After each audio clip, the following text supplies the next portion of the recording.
5, 4, 3, 2, 1. Live from the Rob Christensen Radio Network Satellite Studio, it's Jim and Rob Overanalyze the Movies.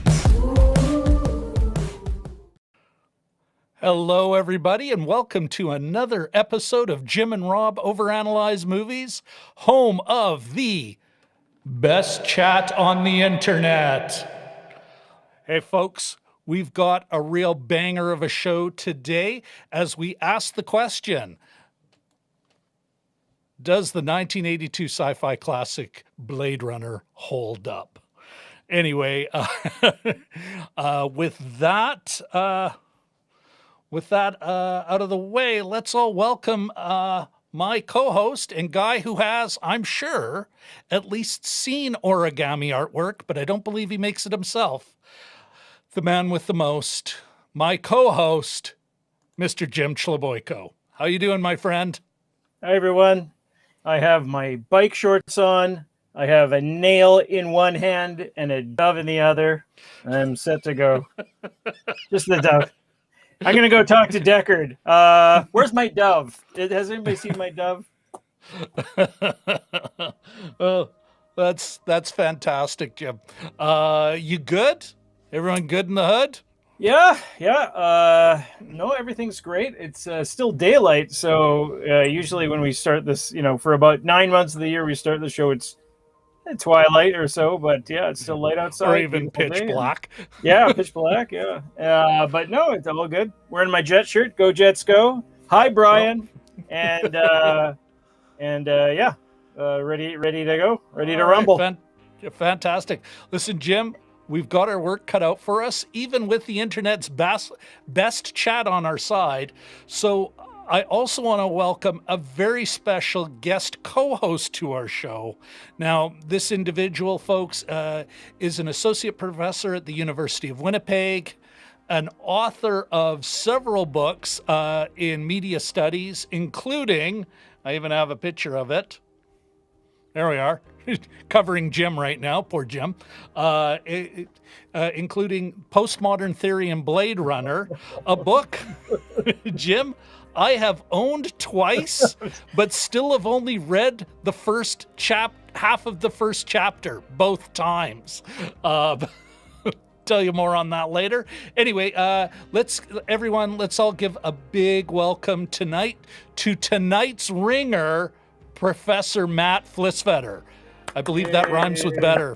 Hey, guys. Hey. That's it. Hi. How's it going, man? I'm good. Thanks for having me on the show, guys. Thanks for saying yes. Listen, Matt, can you give us an idea of what, I know you're in the department of, and a whole bunch of things, including media and communications, but what are you a professor of? Okay, good. Yeah, so I'm in the Department of Rhetoric, Writing, and Communications. We're an interdisciplinary department. My area of specialization is communication studies, broadly defined. So I write about media theory, popular culture, largely as they intersect with different aspects of political theory and social theory.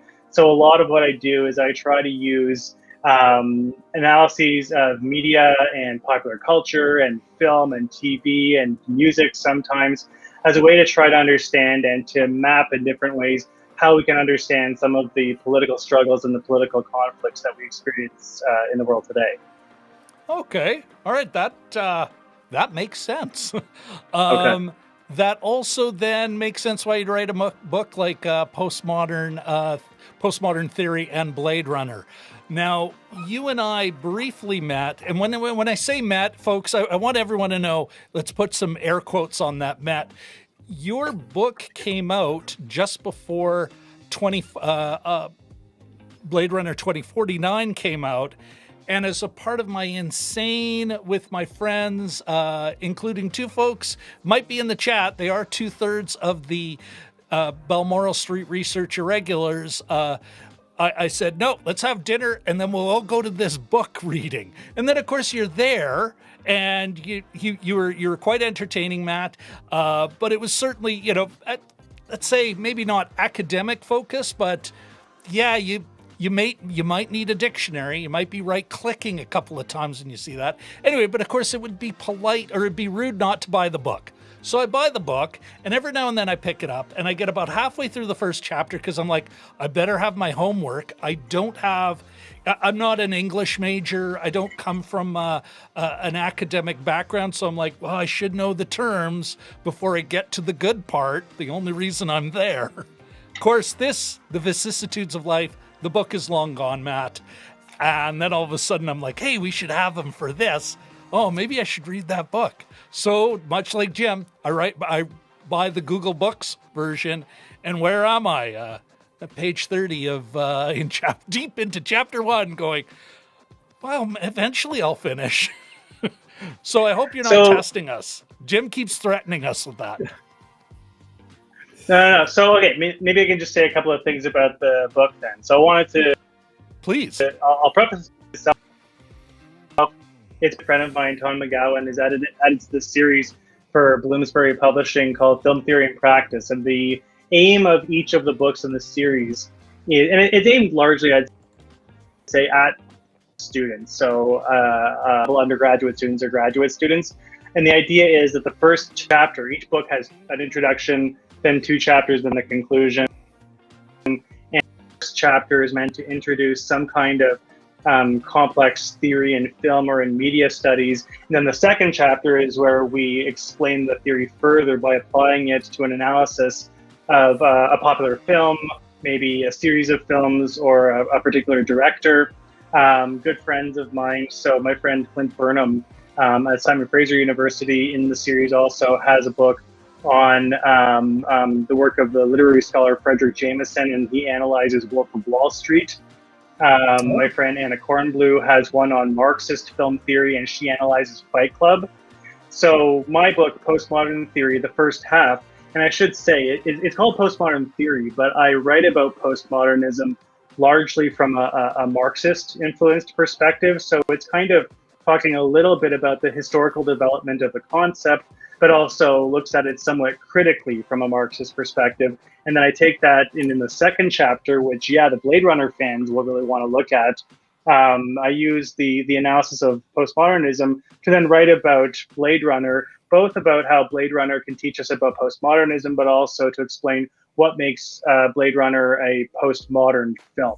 So the first half is probably much more dense, but once you cut through that, hopefully it really starts to make real sense when you get to the analysis of the movie. Mm-hmm. Well, you know what? I'm glad. Thank you very much for that, Matt.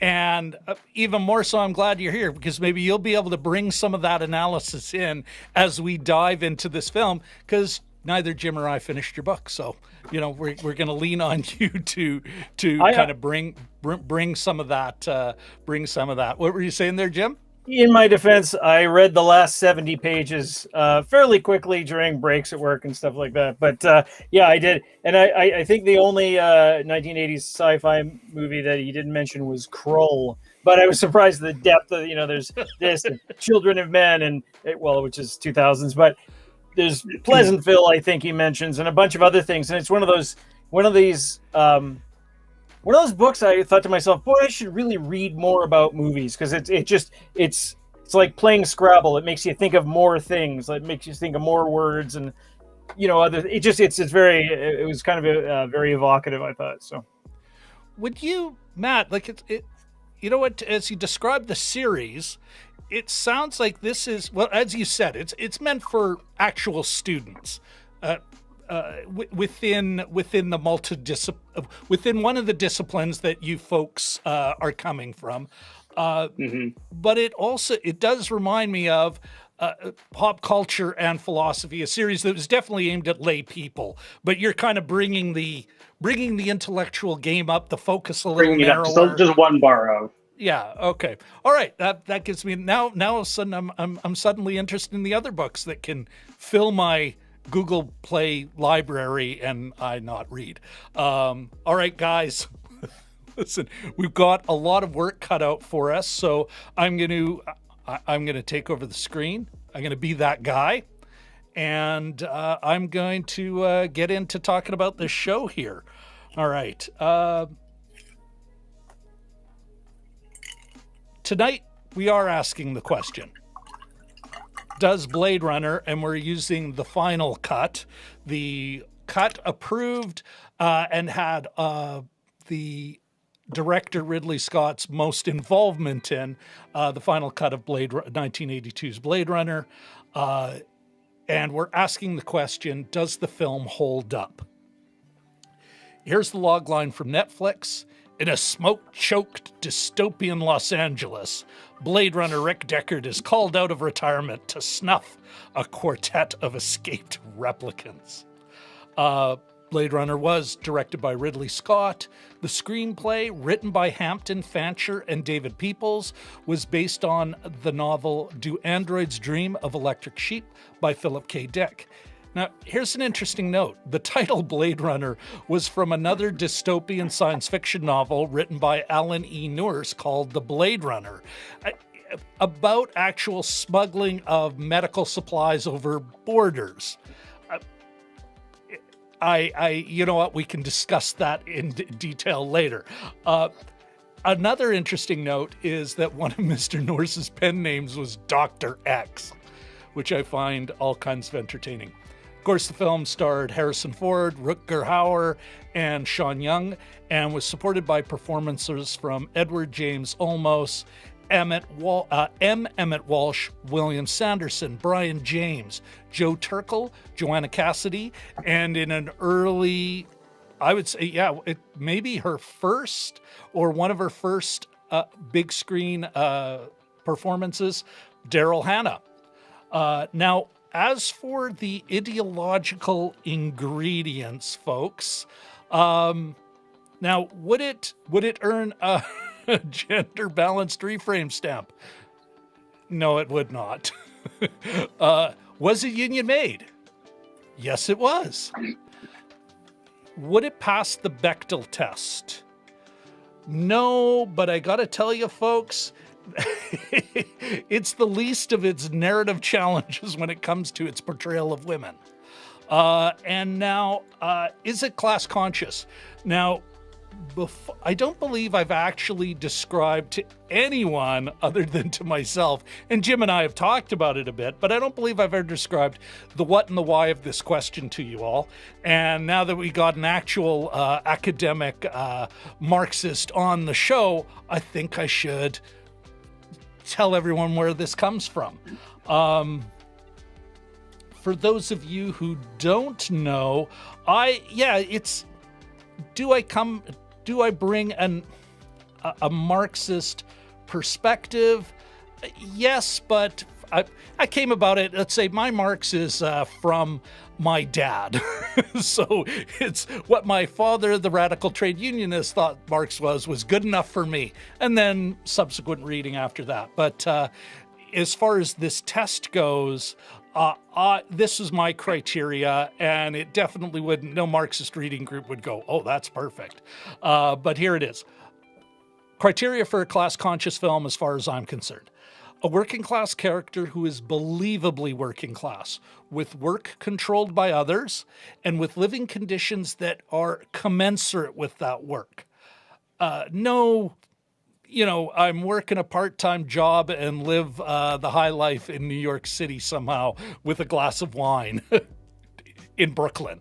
An understanding from at least the film's perspective that the character is being exploited by the ruling class, by the owner class, by the rich and powerful, let's say. And that the character's exploitation and oppression is not due to some internal character flaw. Now, the character could believe those things. That's fine, but we the audience should not be given that impression by the film and the way the film treats the character. So those are the criteria I use to define whether or not this is a class-conscious film. And although is it perfect. I think based on my criteria, I am going to argue, yes, this is actually a class-conscious film. But I'm sure we'll get into that a little more as we move forward. All right. Anyway, I think that's about it. Gentlemen, with your permission, before we get into our first thoughts and our whether or not we think this is worth anyone's time, I do want to quickly welcome our folks in the chat. They are the best chat on the internet. Is that good with you guys? Yes, Awesome. Absolutely. All righty. Who do we got here in the chat?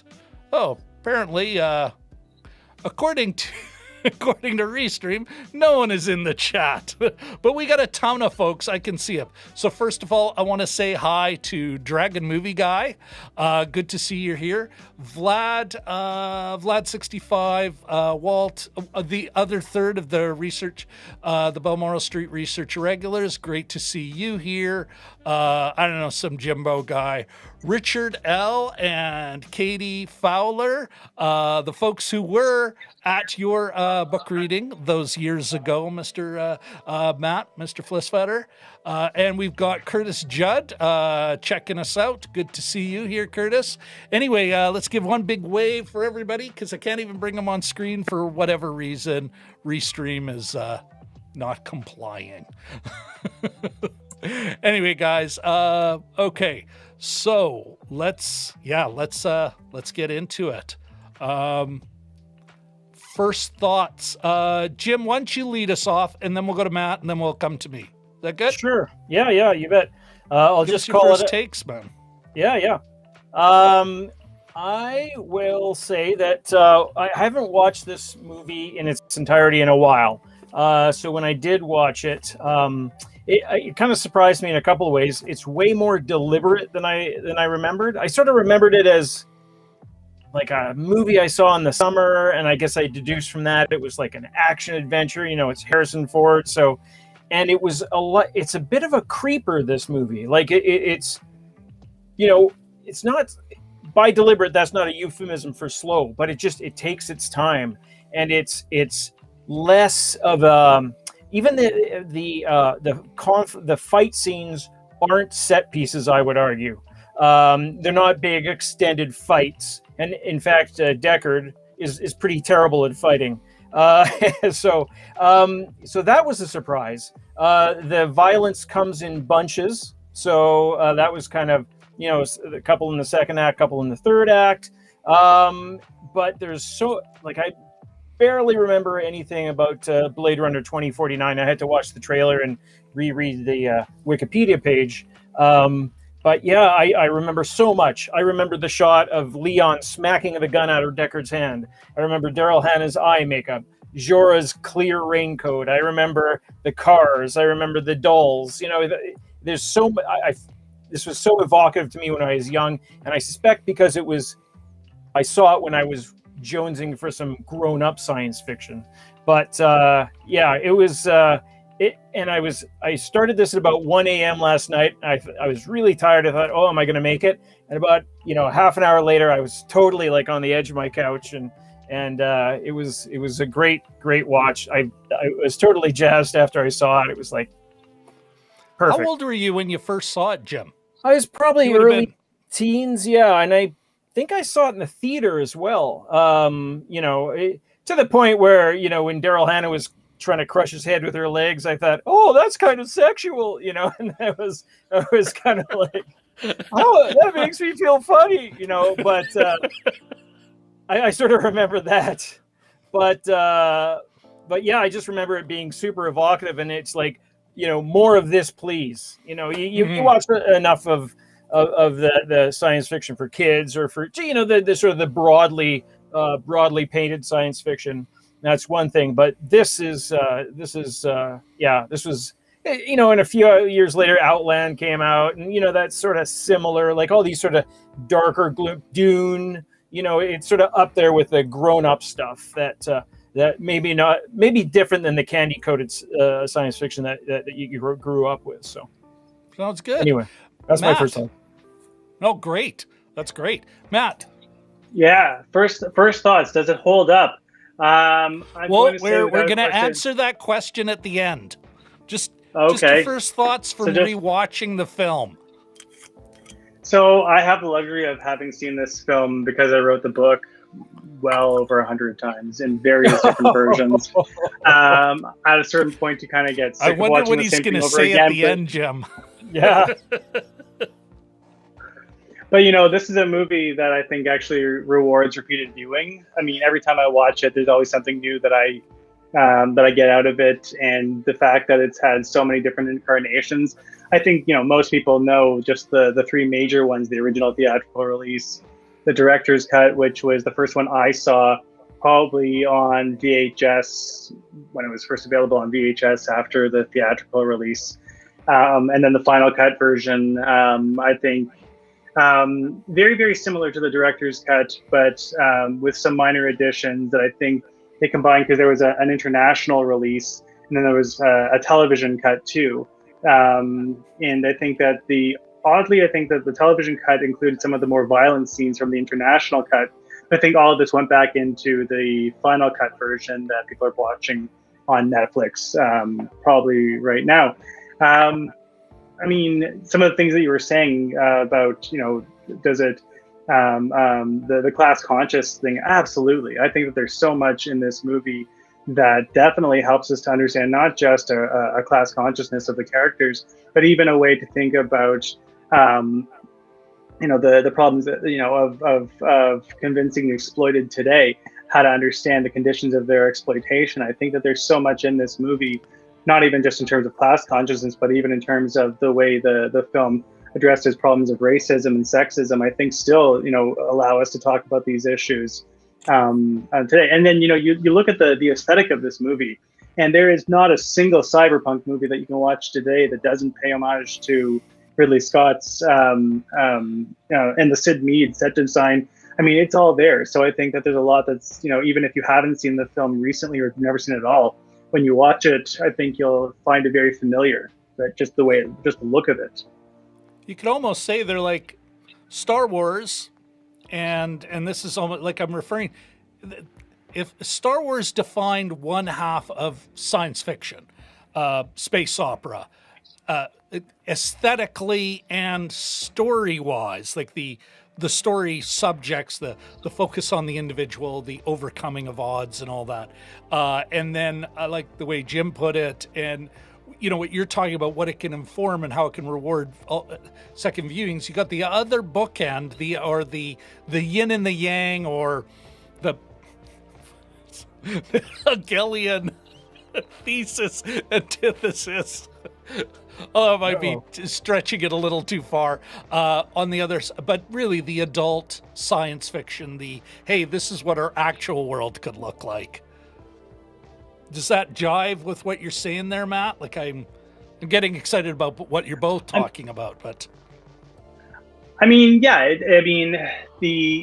think that for a number of reasons, it's useful to compare Blade Runner to Star Wars, which I actually do. There's a part in my book where I talk a little bit about comparing the generic dimensions, like the way that they both create new forms of science fiction through the blending of older genres. I mean, if you look at Star Wars, it's blending, the Saturday mornings, serial type of sci-fi with, the Kurosawa samurai.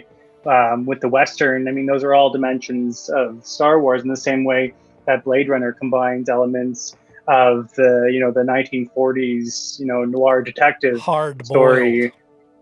Hard-boiled detective, exactly, right? I read that part. I mean, there you go, right? So it's kind of, Get you a star, Jim. It's a useful comparison. Yeah, but there's sorry, I'm just laughing there, but I mean, I lost it completely with the gold star comment. That's okay. You know what? We've got lots of time. Like we're just at the start here. Okay. For myself, guys, the only thing I think I could add to it was, and this is almost a riff on what Jim said. I remember when I saw it when I was a kid, and I wasn't sure. Like I am such a like Star Wars was such a brand in my brain. I'm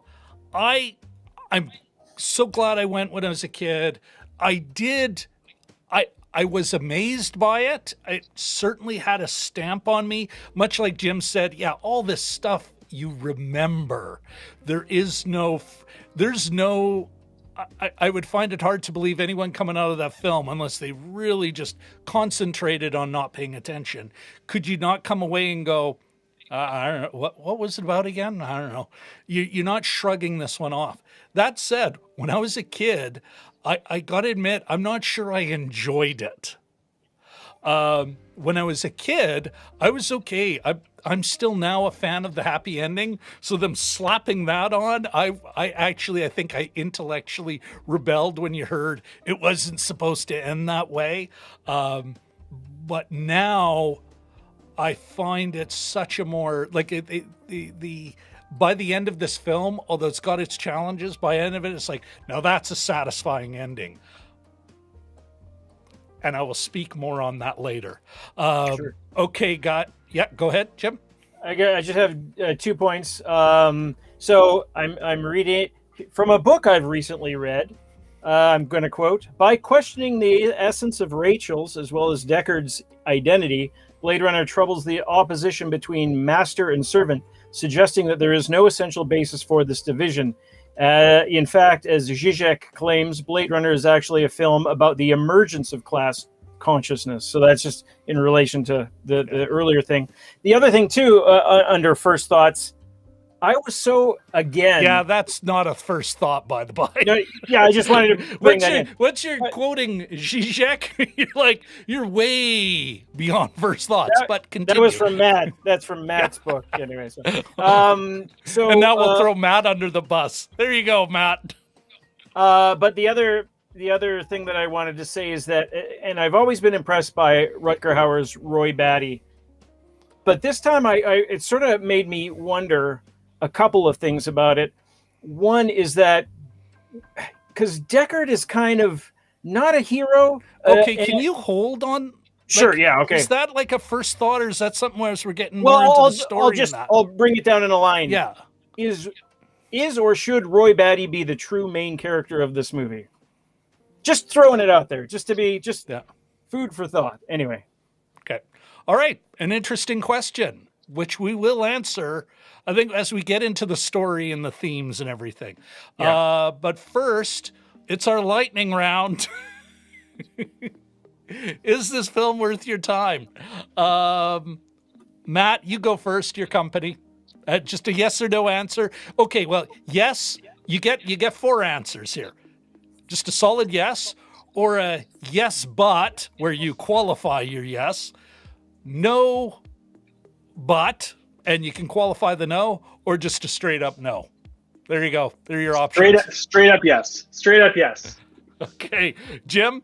Definitely worth your time. Straight up yes. I'm going to give the yes, but I got to put an asterisk. Although, you know what? I'm open to having my mind changed, but there is a love story here that I could not see on screen now without a lot more unpacking. Whereas here, I don't think it's, let's say, part of any subversive message the filmmakers were making. They were just, well, this is what a hero does. He tells the woman. And that, I think that's something we got to put an asterisk on, because it's like, at times it's like, this is like date rape. I did not see it that way when I was a kid. I'm not saying I was yeah. The love scene's a bit rough. It's, yeah.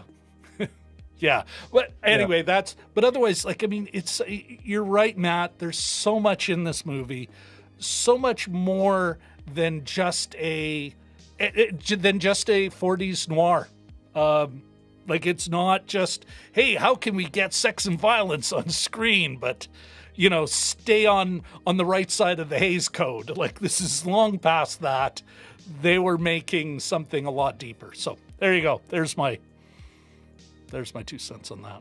All right. I'm going to see, first of all, if the chat has decided to reconnect. It has not. And so we're in a bit of a bind here. Jim, I'm going to ask you to kind of keep an eye on the chat and see if there's any, comments, if you can even just flag them and I'll read them on the screen or something. But if you can keep an eye out for that. And I, of course, will as well. I don't want to miss anything. Like we are the home of the best chat on the internet. That I can't put them on the screen kind of bums me out. Read a few out, or is that... well, is there anything that is relevant before we get into the craft of the show? And well, I'll just take a few and see what they say. Dragon Movie Guy says, can you imagine if there were as many Star Wars cuts as there are Blade Runner cuts? Oh, wait, lol.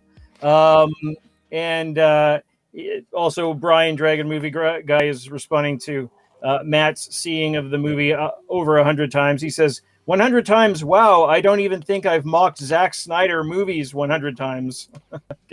Now, you have to remember it's research, so. Yes. Vlad65 talk about your deep reading. Yeah. I recall seeing the original theatrical cut with the bad narration and no unicorn dream and the drive away happy ending.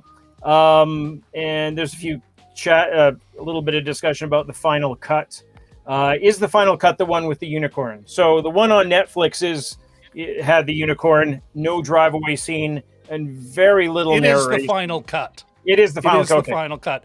It leads with the narration you'd have in any, well, I shouldn't say in any, but yeah, if memory serves, yeah, you're hard boiled. You're or at least the neo noirs. I'm thinking Chinatown and that they have that kind of the detective sets the stage first, and then we're in the space, and then we're in the movie and we do our thing.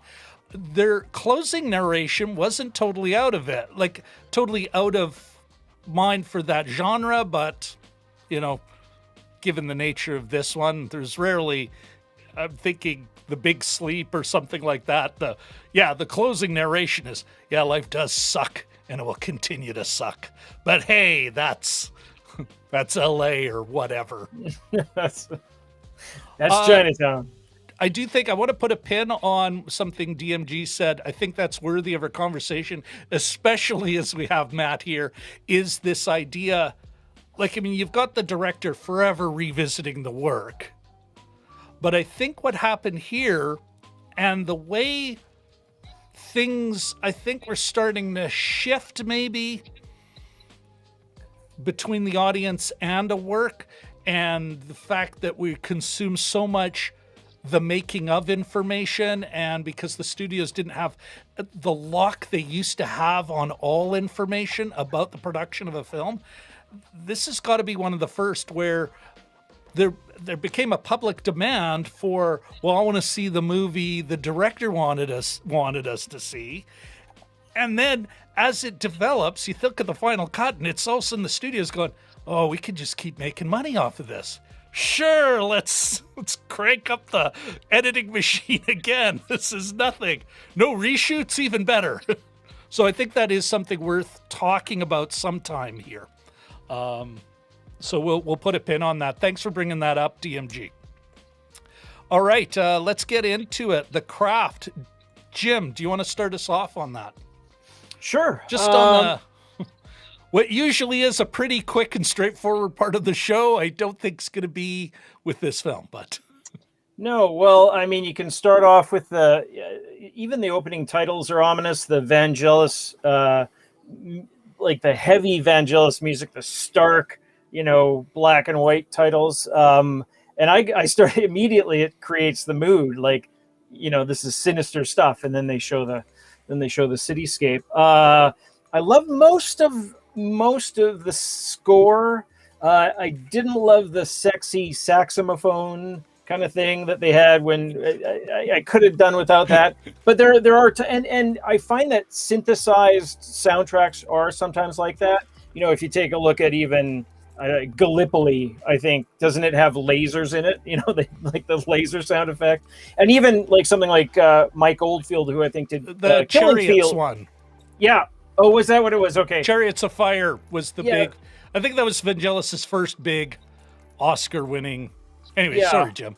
Yeah, no, I'm sorry. Gallipoli, I don't think it was Vangelis, but any score with synthesizer, I think it has its good and bad moments. I'm thinking Killing Fields, when the helicopters are coming in, they have that Eric's the sort of the gamelan music is just like crazy scary, and then at other points in the movie it's not as good. But anyway, so I liked parts of what Vangelis did here. Production design was amazing. It looked super crisp, I thought. On my TV, the Tyrell Corporation building.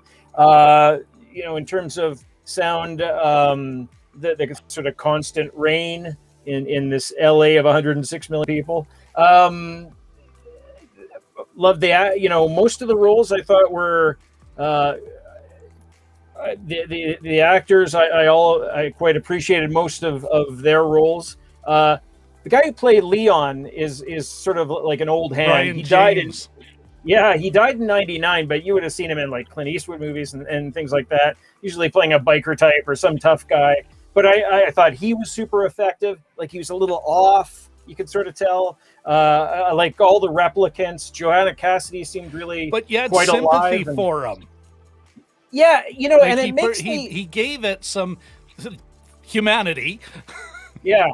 And the reason why they're being hunted down is because they killed all these people off screen, evidently.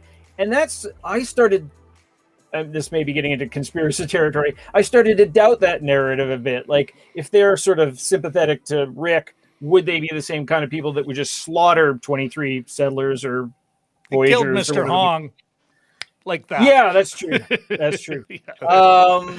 But and in terms of craft, in terms of the craft of acting, holy crap. Rutger Hauer is, if this is the first movie you watch as a kid and you think that all antagonists are going to be like this, it's going to spoil you for almost any other movie. Like this is the you get a long, hard slog between that and the next one.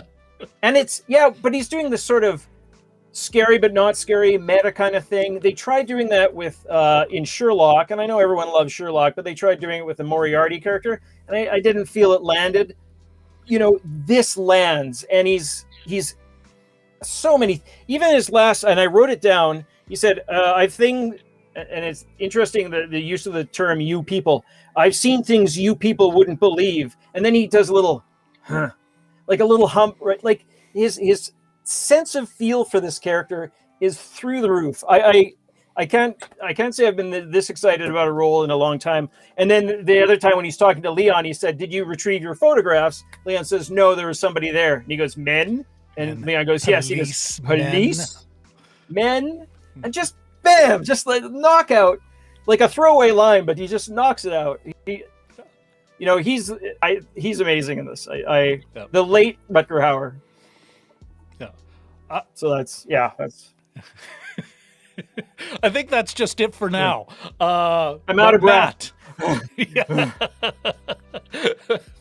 Matt. So we're talking. So we're talking here. So the craft. The craft. Think. The nuts and bolts of what we see on screen, what we hear, that kind of go into the.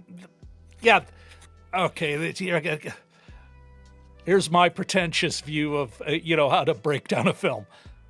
The craft would be the vocabulary film. Story would be its grammar, or its syntax. It's where we're putting together. And then, of course, the meaning is, the emotional heart.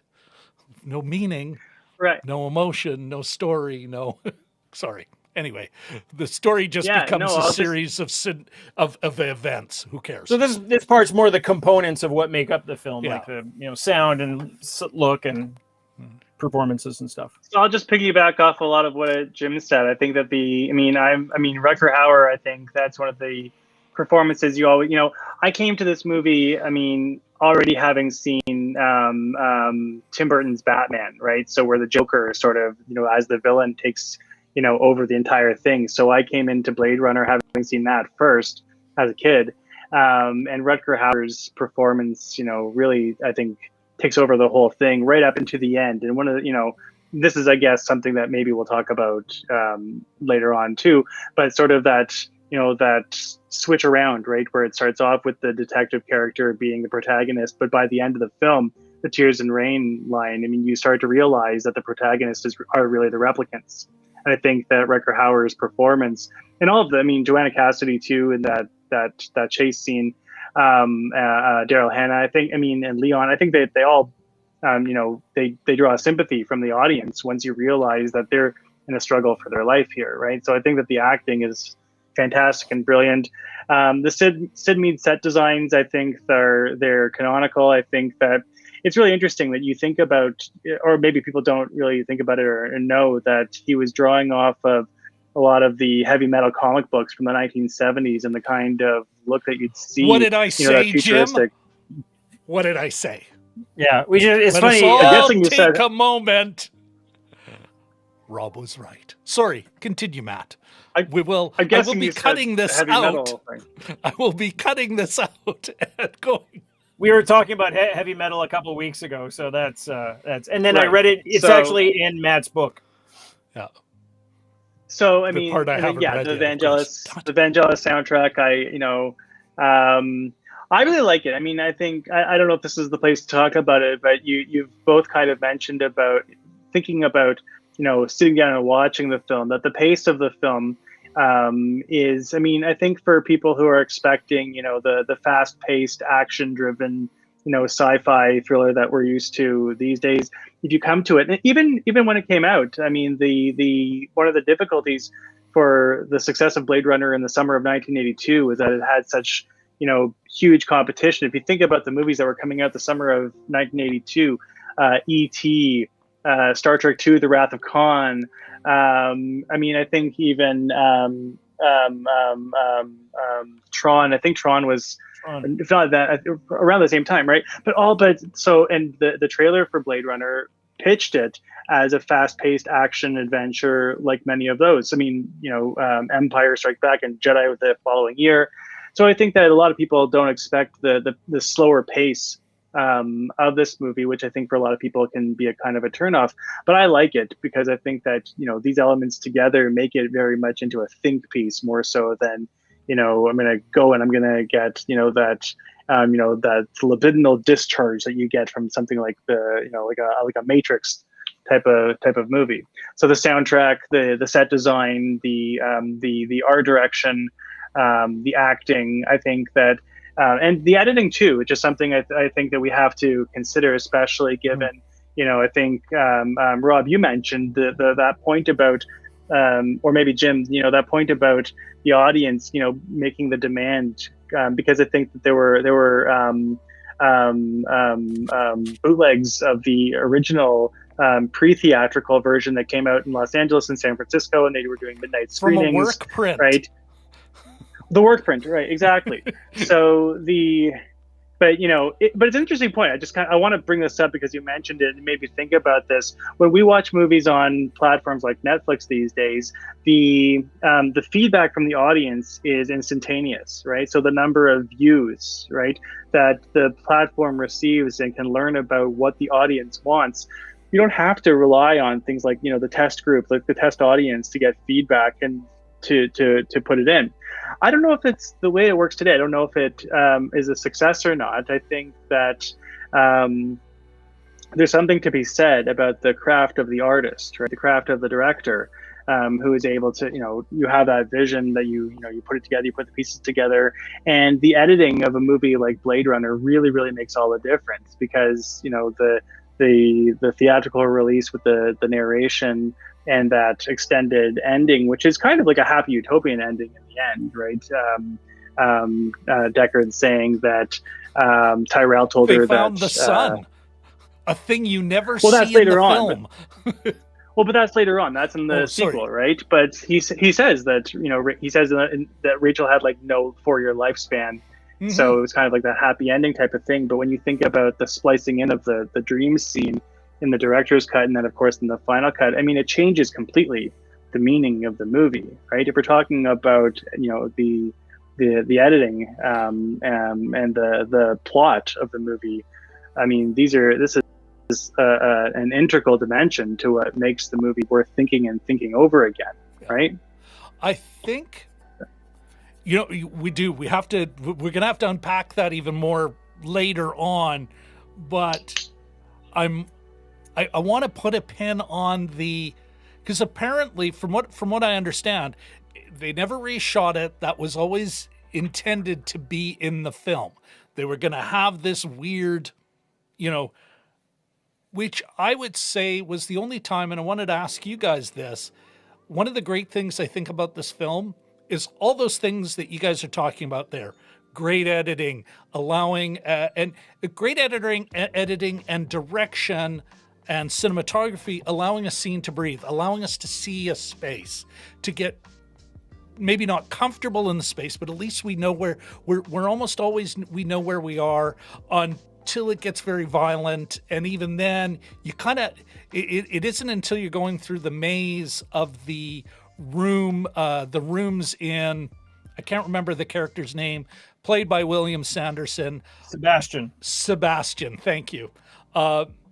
Where you're really having a hard time knowing where you are in space, but I think that's intentional. But what amazes me about the craft of this film is, I mean, once you're in it, it's not obviously directed. I would say that Ridley Scott was not going, and now look at me. You never get, you're in the space. You're not, it's not, what I don't like about a lot of David Fincher's films is they seem to be very, look at me, the auteur. I am the director. Look at my directorial flourishes. And I don't think you see that in this film. Except the one thing, and we'll talk about it a bit more later. I really do think the dream thing was like, well, that's weird and obvious and out of left field. But I don't know. Are you guys buying? We'll get to it. I'm going to disagree with you. Okay, regarding the directorial presence, the overt presence of the director, or my thing about the no, the thing about the unicorn. Okay, yeah, we could argue about that later. But as far, like, do you guys feel like you're being direct, like you as an audience member? Okay, now you will look at this, and now you will admire me with this. Like, other than some great wide scenes to give you a sense of the place you're in, and even there, you're just, it's not. It doesn't seem to make it obvious. And I think that's one of the great things about the craft of this film. As different as it is, as out there as it is at times, you're not being, you still are like in a steady, slow burn of a movie, of a detective movie, of a cop a burnt out cop grinding away. And at no time do I go, there is, Jim, you'll talk about actors. Well, sometimes they'll have their certain tricks, their ticks, and that directors do as well. And I don't think you see that here. Yeah. No, and I think that's which lends to the greatness of the film. I think that's the immersion, and I think that's I think that's a byproduct of the world that they created is so thorough. With the sense of place, Los Angeles in 2 years ago, but Los Angeles in this other alternate 2019 city of 106 million people. But where's any Los Angelino? Where the hell's that rain? Exactly. But I think it's just the immersion of and sort of the work of the production and design people is that you're fully in this world.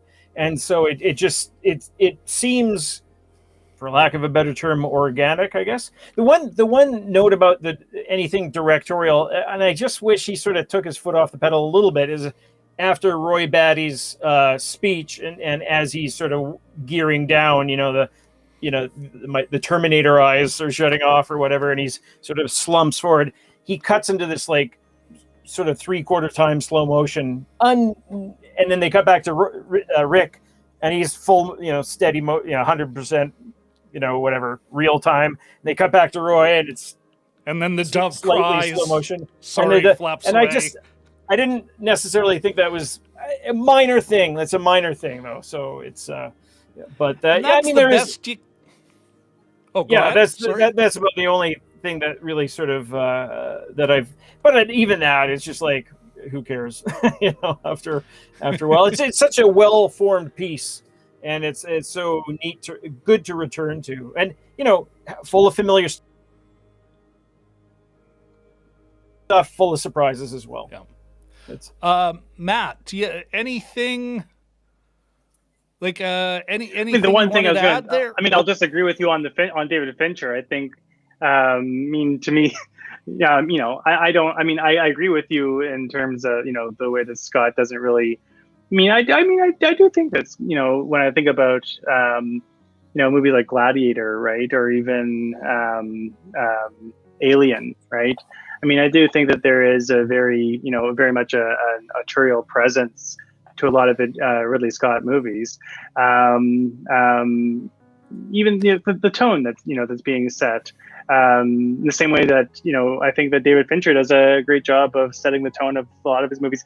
If you think about the way he's conscientious about the level of appearances and how appearance works in different movies like Fight Club, with the theme of the Ed Norton character caring so much about looking like the IKEA catalog, to something like Gone Girl, which spends a lot of time thinking about how who I think is actually a wonderful feminist anti-hero. I think that that's a great movie where the character uses the level of appearances to her benefit to hold the Ben Affleck character to account. I think that that's something that David Fincher is absolutely conscientious of. So I'm just going to push back on the David Fincher comment there. I'm going to give you a half. I agree with you. I was perhaps being a little too pejorative in using the auteur, the tone and everything. And maybe that's, and like in part because, every director is going to develop a style, a subject material that they're interested in, a way they like to look at it. Regarding Mr. Fincher, I am not going to give you this one. What I will, though, is put a pin in it. We'll invite you back for a Fincher film, and see, maybe we'll pick something out of his filmography, see if it holds up, and we can. I'm not giving it to you, but that doesn't mean I won't end up agreeing with you. I'm more just, I'm not ready to let go of this one right now. But got it. I do think we'll stick to Scott. Well, we'll stick to Scott for now, but it'd be worth examining when we're actually diving into one of Fincher's films. Sounds good. Okay. On that note, as I weasel out of that potential argument, guys, I want to take a quick look at the chat. There is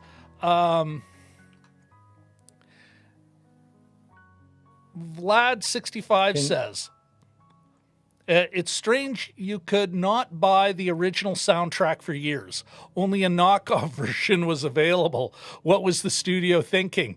You know what? Music rights can be so weird. Who knows who owned it? Who knows what? It's a great question. By way of comparison, one of my favorite soundtracks recently is the Her soundtrack that Arcade Fire did with, I'm trying to remember the name of the piano player, but it wasn't available until just 2 weeks ago. And that's an 8-year-old movie now. And I love the soundtrack. And my brother got me a bootleg copy of it.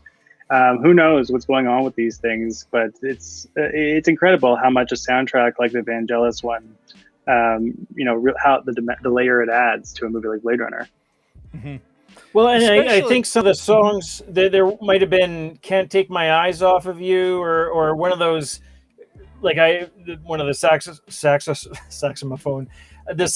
songs that I was referring to earlier. I think it was thought I heard a melody that I recognized, and it could be a music rights thing, as Rob said. Yeah. But especially the way music rights have been even more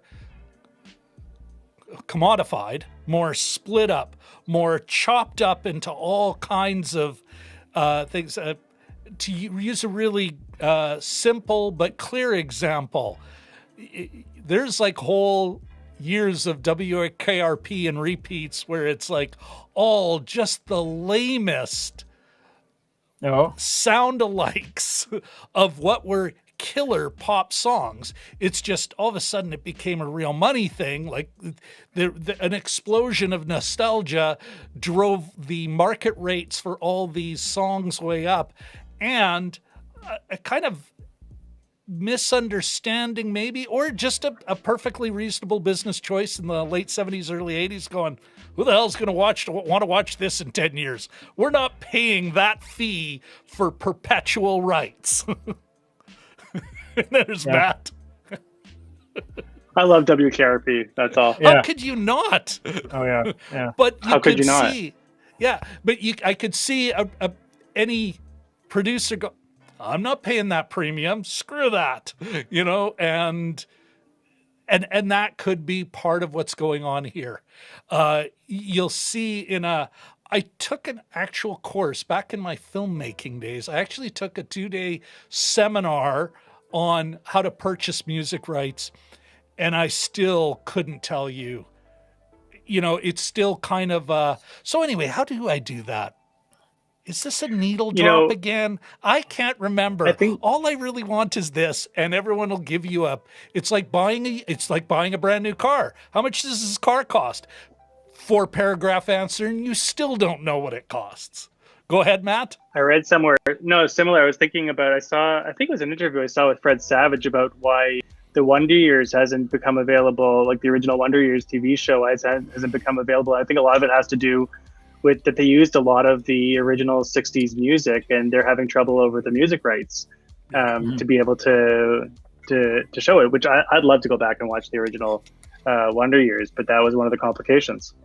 The SCTV library for years was backed up because of music rights too, apparently. So until they finally released it. So yeah, and this is folks want to underline this. This is not to deny, like, there how are musicians get paid. These musicians, it's not to deny these musicians their due end, especially the way the music label system screws them over 82 different times. It's very complicated, I think, by design, but this is not to say that these people who write this work, who are paid a fraction of what it may be worth, and all of a sudden it becomes worth something, and they go, can I have my nickel, please? Why do you want your nickel? Don't you understand? We have thousands of dollars at stake here. I just want my fucking nickel. Can I get my nickel? So I want to underline that for everyone in the chat or who might be watching this on repeat. All right. Anything else you want to talk about in the craft before we get into the story? No, we can go into story. I think there's lots to mull over still. Yeah. All right. I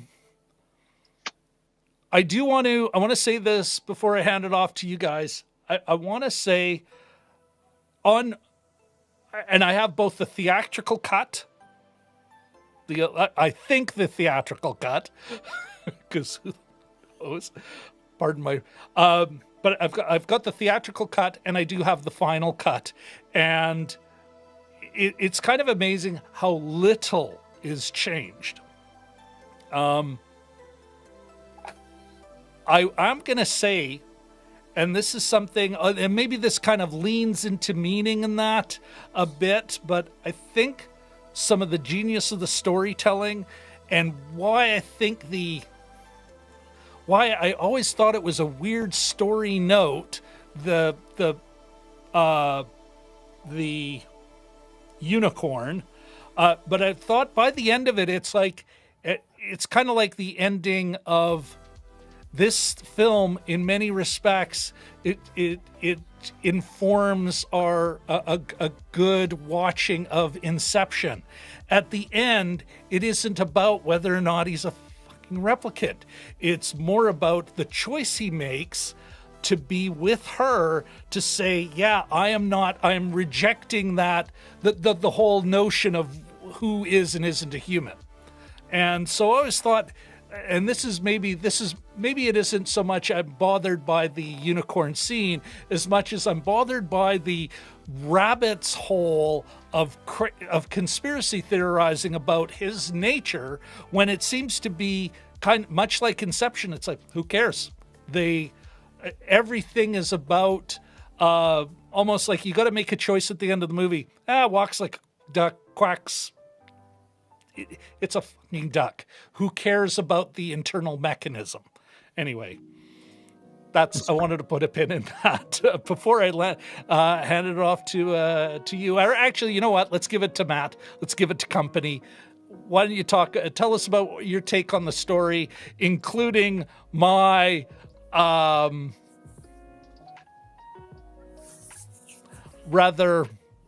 my take on the whole unicorn. I'll just jump into it. Okay, so yeah. No, I think that you're okay. So I want to jump right into the unicorn scene because I think that it's important. What the hell? We're talking about the difference. What the hell? If we're talking about the difference between the original theatrical release and then the director's cut and subsequently the final cut, I mean, it's more or less the same movie, right? And it's just there's a few minor changes, but there's at least three very noticeable changes. The three noticeable changes, of course, are the removal of the voiceover narration, the lobbing off of that end scene where they're driving up north. I think it's the only scene where you have like daylight, and then the addition of the unicorn dream sequence. I kind of agree with your point, what you're saying, Rob. I think I kind of get it. I mean, it does get annoying, the endless, what did you call it? You said the rabbit's hole of, is he or is he not a replicant? But I don't think that that's the right question to ask about that scene. And I think that it has a lot. I mean, I think what I like about that. I agree. No, but hold on. Oh, sorry. Hold on. But but I still think it's important, right? And I still think it's an important, even if we're talking about the relevance of a movie like this to something like developing a political class consciousness. And I think you're right about that idea about the choice at the end, right? But you can't actually make, I'm going to get philosophical here, right? But you can't really make a free choice, right? We're not free until we acknowledge something about who or what we are and what are the forces that put us into the conditions in which we're living, right?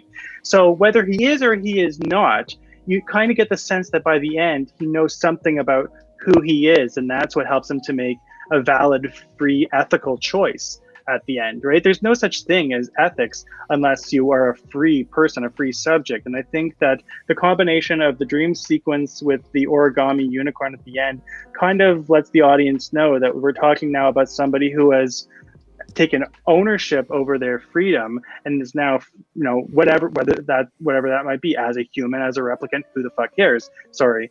But, it's at that moment when he can say, okay, I'm making this choice. Right. So I do think that it's actually an important, it's meaningfully important in terms of the way that the story is constructed in the director's cut and the final cut.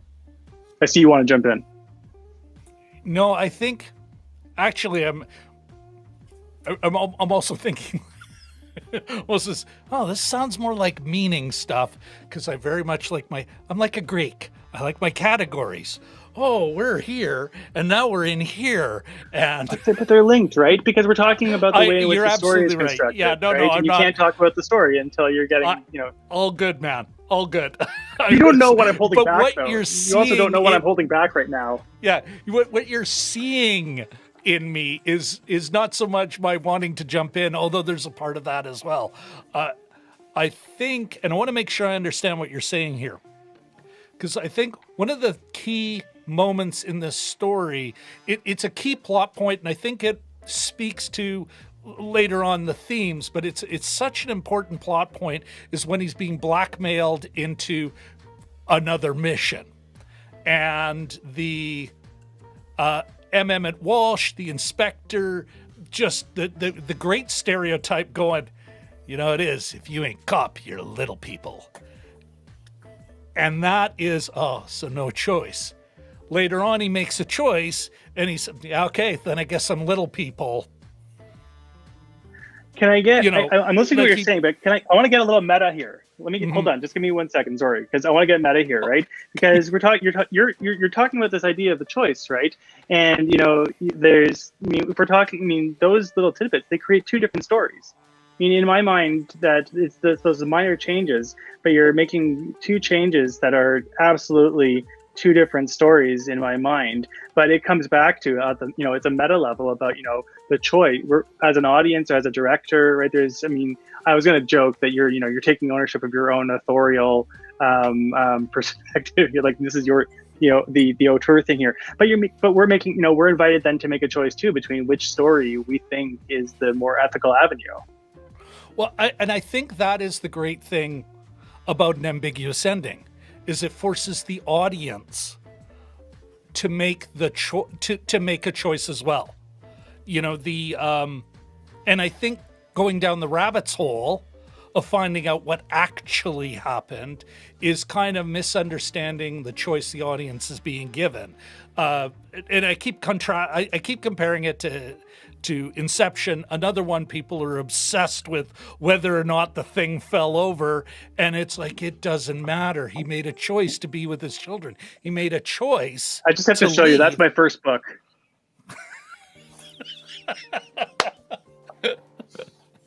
And there's another book I can buy that they'll struggle to read.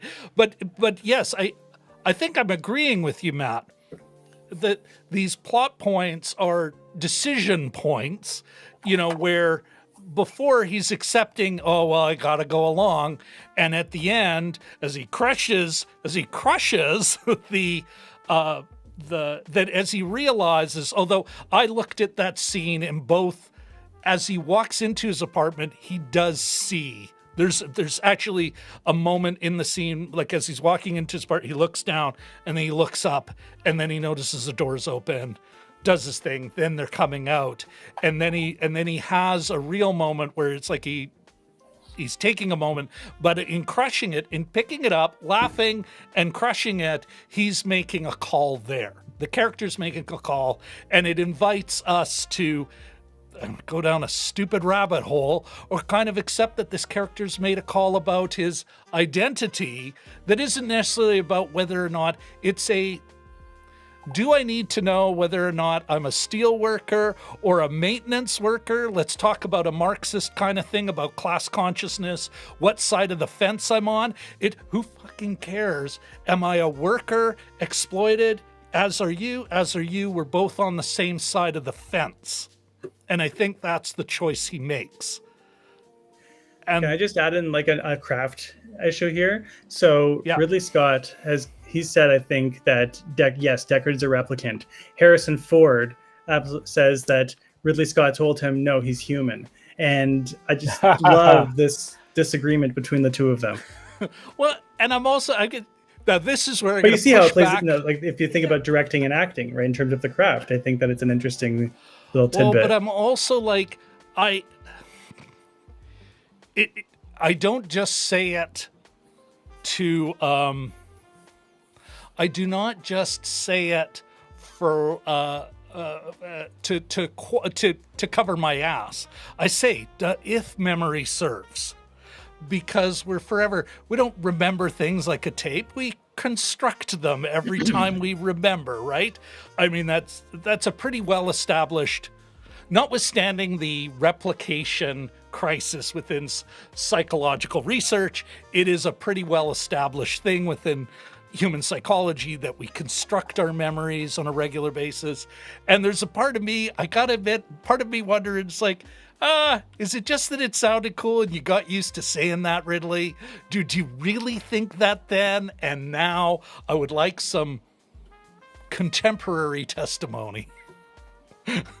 Anyway, that's just me going on a bit of a tangent. Because there's a part of me kind of going, it doesn't make sense within the story.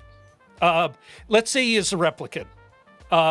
Notwithstanding so you got on the pro-replicant side, we have some exegetic testimony from the director.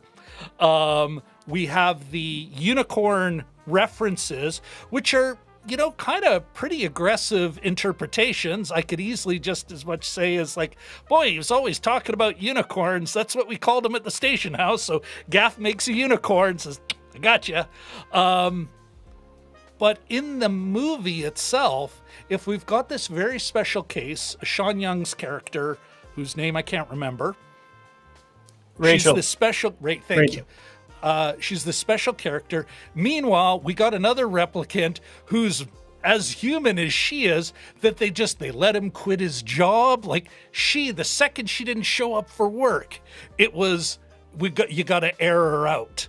Whereas this guy is, reporting to M. Emmett Walsh's character, that inspector working with Gaff, like a beat, like almost like like part of a unit, but still just some beat cop, almost like just above a beat cop. And I'm like, and as Jim says, not very good at fighting. I'm just like, it's one of those things where it's like that, we've got a lot of story evidence that would go against that interpretation. There's one thing I noticed this time that I hadn't noticed before. When they were having a conversation, I think there were 3 people in the police station, M. Emmett Walsh's character, Rick Deckard, and somebody else. Gaff. Was it Gaff? And they said that, these are what, blah, blah, blah about replicants. And there's a built-in thing to make sure that they don't become dangerous. And then they say, what is it? And M. Emmett Walsh, I think, says they have a 4-year lifespan. And then he sort of gives this big look to Rick Deckard, like an extended look. And I thought, that's an actor choice. That's telling. Like it was almost like a double take or something. But he says 4-year lifespan. I thought it was more just he was such a greasy sack of what. They was like 4-year lifespan. Yeah, but he was sort of boring his eyes through the side of Deckard's head at that point. Sorry, what were you going to say, Matt? Yeah.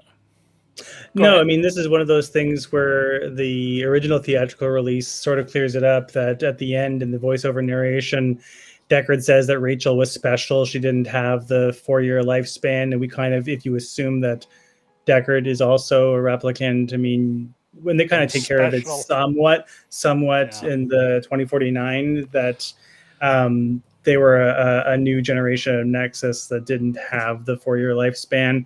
I mean, it gets into a lot of, bullshit trying to unravel it. I mean, in a way, I kind of agree with what you were saying still too, Rob, going back to the point about class consciousness. I mean, what does it matter if you're a human or a replicant as long as you're choosing the ethical side of trying to fight those being exploited, right? Yeah. So I think that both are little people in M. Emmett Walsh's parlance. And you know what, actually, and I've got to apologize. Here I am getting wrapped up in this bullshit about is he or isn't he, when it doesn't matter.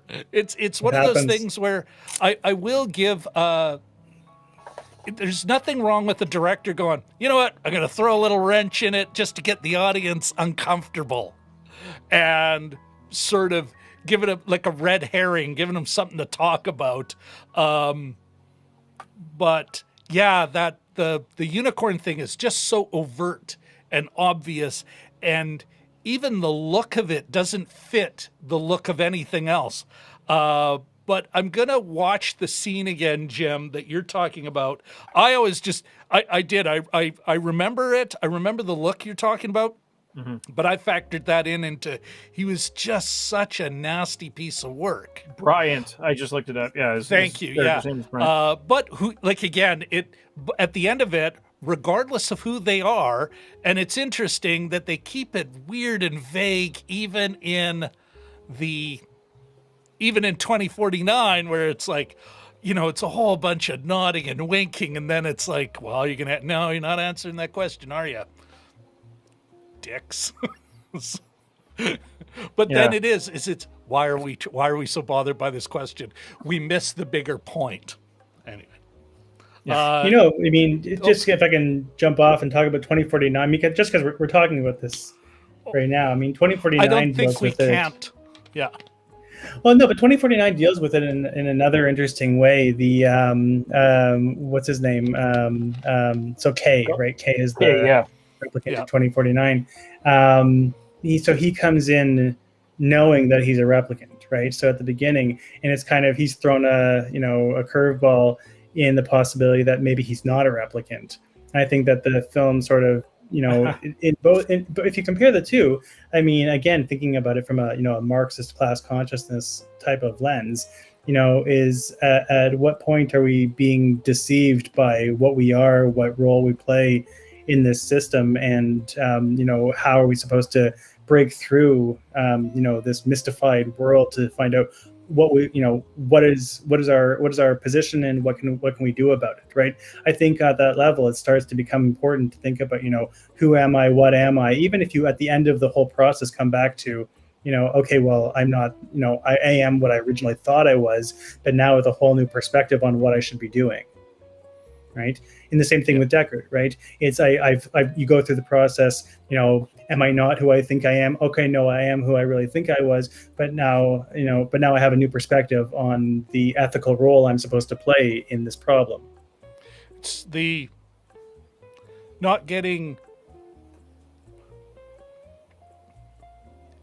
Sorry, I have to throw the philosophical. That's okay. I want to make sure I understand. It's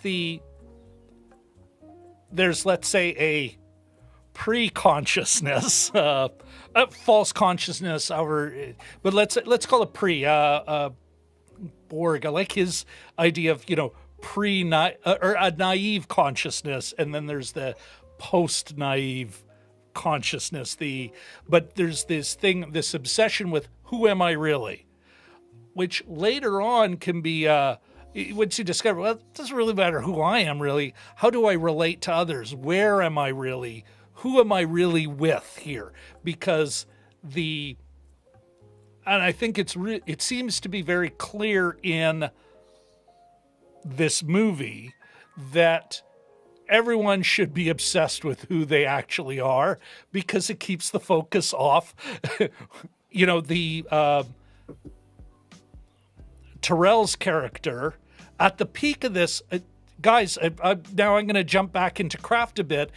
On the production design aspect, this is, I think, the first time I was able to clearly see the Terrell Corporation building as this massive ziggurat. I always thought that was like some kind of top of a tower so high in the sky we can't see the rest. It's like, no, that's just this massive ziggurat.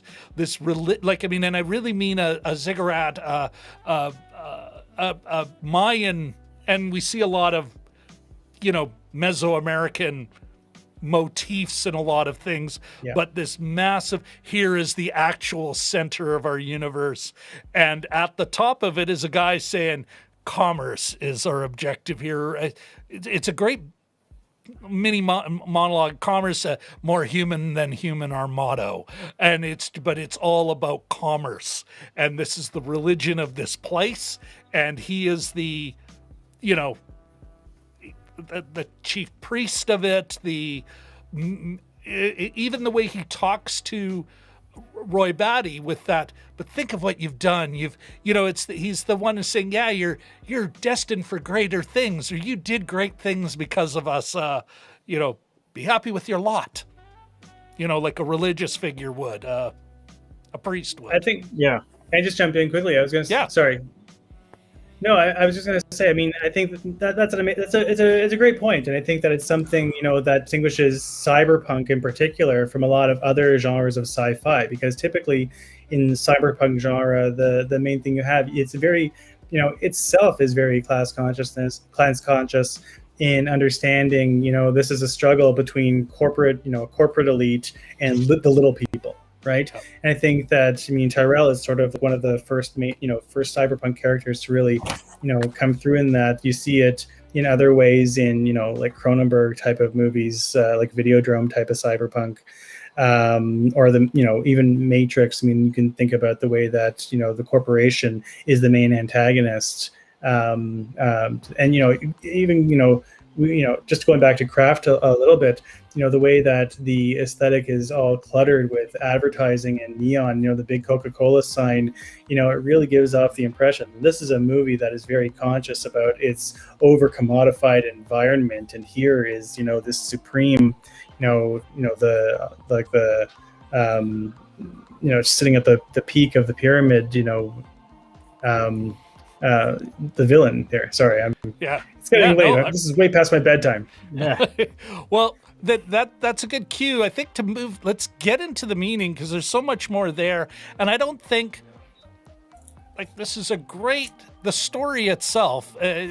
Jim, correct me if I think we've argued about what we could argue about as far as the story goes. Solid beginning, solid middle, solid end. And I think we all agree that the tacked on ending, with the ending voiceover and the drive off literally into the sun, where that comes from, I think we all agree that was a bad call. Although it still made the studio money.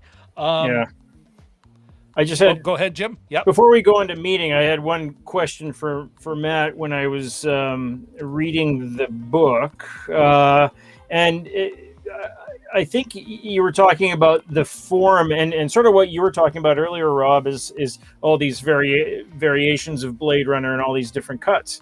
And I think Matt says at one point in the book, and I'll probably not get the details exactly right, but that I think you posed the question rhetorically, is any film ever finished, looking at this kind of thing? And you talk about the various versions and the different releases, and it's, 2007 was the latest.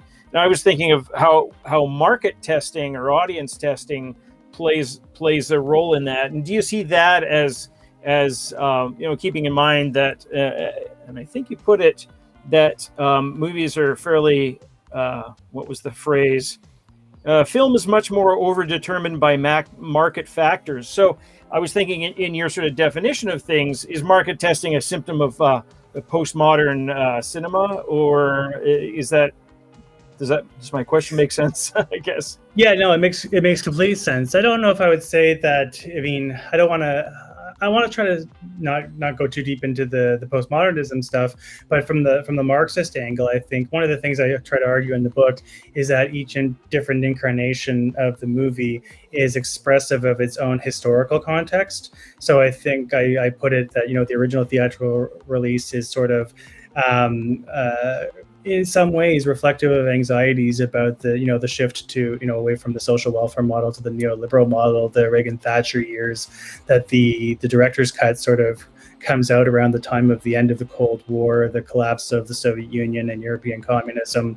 The final cut sort of comes around after years of the war on terror and just right before the 2007-2008 financial crisis. That I think if you're talking about audiences in the studio and the audience, right, in these different historical moments, right, that each different incarnation could kind of be read as a way of understanding the historical conditions, the historical context in which both the studio and the audience sort of exist in relation to the film. Right. So I think that you can read Blade Runner and its different incarnations as a different way of understanding, to use, in jargon terms, to think about the different incarnations of the ideologies that are prominent in those different moments. And it's not just, the audience as mindless dupes who are just accepting the content of the film, but that we're relating to it differently based on the different conditions in which we're living at the time. Right. And the same thing with the studio, right? The studio, as you've both mentioned, studios are, it's the entertainment business, right? There's no business like show business. And the main goal here is not to create art, but to make money in this very competitive industry, right? So that the input from the studios on the style and the aesthetic and the form and the advertising, I mean, this all plays a role in the final product of what we're seeing there. So it's an interesting dynamic if we look at it that way, I think. Yeah. If I could add something to that for you guys, it's a great opportunity to bring this up. I've always kind of looked at filmmaking as I'll say a capitalist art, not to say that no one has ever made a film without a studio. That has happened, but it is such a, or let's say maybe not a capitalist art form, an industrial art form. I mean, well, maybe not. Okay, I'm making some pretty bold, big generalizations, and cut me some slack here, because in some ways I'm kind of thinking on my feet. But yeah, go ahead. So many art forms that it came before film, even theater. Although, yeah, it's nice to have a nice building. That doesn't mean you can't make do. Film, though, needed Kodak. It needed, there's just so many. Before you even make the movie, you need a chemical industry to make the actual stuff. And then you need it became specialized so quickly. It really is. I remember working in the industry. It's like, wow, these are all the factors of production that are brought, it very much thinking of my old man and his lectures, but it's all so clear in making a movie. And because the competitive nature of capitalism, it's a huge high risk movie, or what you could really say is actually film's low margin. It's a low margin game where everyone takes these, you might win massively, but a studio's got to take risks across. It's got to make 150 bets. They were venture capitalists before they were venture capitalists. The way they had to spread out all their bets, because some are just going to suck wind, because the audience, who, although the audience is maybe the most passive one factor in the relationship, it's still not without agency. Audience doesn't like it. They just don't. They get to not show up. They get to tell their friends, "Boy, that sucked. I'm missing 2 hours of my life." All the stuff we do, and that is our ability to affect the filmmakers has only grown since. And so sometimes when I look at this film and then I look at other films that have changed, it's like, well, yeah, in some ways, these are a weird kind of capitalist communal art form, just the way so many people get involved. And so when you think about that author, the director, although they still are the big player on a film set, I mean, so many other people are involved. At what point are we... I think the end, Lucas said, yeah, films aren't finished, they're abandoned. The studio says, fuck it, we want our movie. Can I just jump in with a point about that? Please. I think you're making a really, really important point, and there's a few different things I'm thinking about as you're talking about this. The first thing is there's a very famous essay. And Matt, jump in any time. Do you see Jim and I? Stop. Okay, so this might be of interest to some of your audience here. So there's a very famous essay called, I think it's Cinema Ideology, something or other. I'm trying to remember the other. There's three terms, but it's it was originally French. There's lots of English translations of it from it was the post 1968, and it's after the big student and worker uprising in Paris in 1968. The French film journal Cahiers du Cinéma, they decided, okay, we're going to take a directly Marxist and ideological perspective on all of our film criticism, and they have these different categories of how to interpret film art, right? And one of the things that they focus on quite a bit is the fact that because cinema is such an expensive art, more so than other forms of art, it has to reflect very much the ideological bent of those who are paying for it. There's other things you can say. I do agree. I think more so the industrial, cinema as an industrial art, I think makes a lot of sense. And there's the German philosopher Walter Benjamin, who famously has a piece called "The Work of Art in Its Age of Mechanical Reproduction," where he criticizes photography as merely copying artworks like the Mona Lisa. If you ever been to the Louvre to see the Mona Lisa, it's always disappointing because I've seen it on big billboards, I've seen it on murals, and you see the real thing and it's a little piece of shit, right? So who cares? You're Benjamin said, kept far from. It's not like Well, you that get too. close. Yeah. No, exactly. So Benjamin says, but with cinema, unlike photography, is it's the first, it relies on photography to create the montage, like the editing, right? So that it's an industrial art in that way. I mean, in Soviet cinema, it was also industrial, but it wasn't you couldn't say it's capitalist, but it's still reflective of the particular, ideological interests of the state who's funding the work of art. So I think we can say that cinema, more so than other forms of art, does take the all the various different backers of the production into account. But one of the things you can also say is that what makes a truly a good work of art, right, a truly good work of art in cinema, is how an individual artist is able to express something that is potentially subversive, given the extreme amount of constraints that exist within the form of the art. Now, the last thing I'll say, bringing it just like to contemporary cinema, is that with big blockbusters, right? Notice that big blockbusters, action movies are the big ones, not because people like action movies, but because it can sell easily all over the world. You don't need to know the specific, cultural nuances. You watch a show like Family Guy. I hate Family Guy, but you watch a show like Family Guy, and you have to get all the little references in order for it to be funny, in order for it to make sense. But action and romance can easily be made, even though most people find it to just be cheap cinema. It's easy to make because anybody around the world can watch it and get it and enjoy it. So these are various different factors in a market system that have an impact on how movies get made and what you can and cannot do in making them. And then you have John Cena apologizing for his views on Taiwan in Mandarin, because it might affect Chinese box office. So, or the film's access to the market, his access to the market. Yeah. I want to. Yeah, did we actually answer though the question? When is the film over? When is the film done? I guess in some ways, it's always kind of tentative, eh? Like, the vast majority, once they're out, it's like no one's revisiting that piece of. but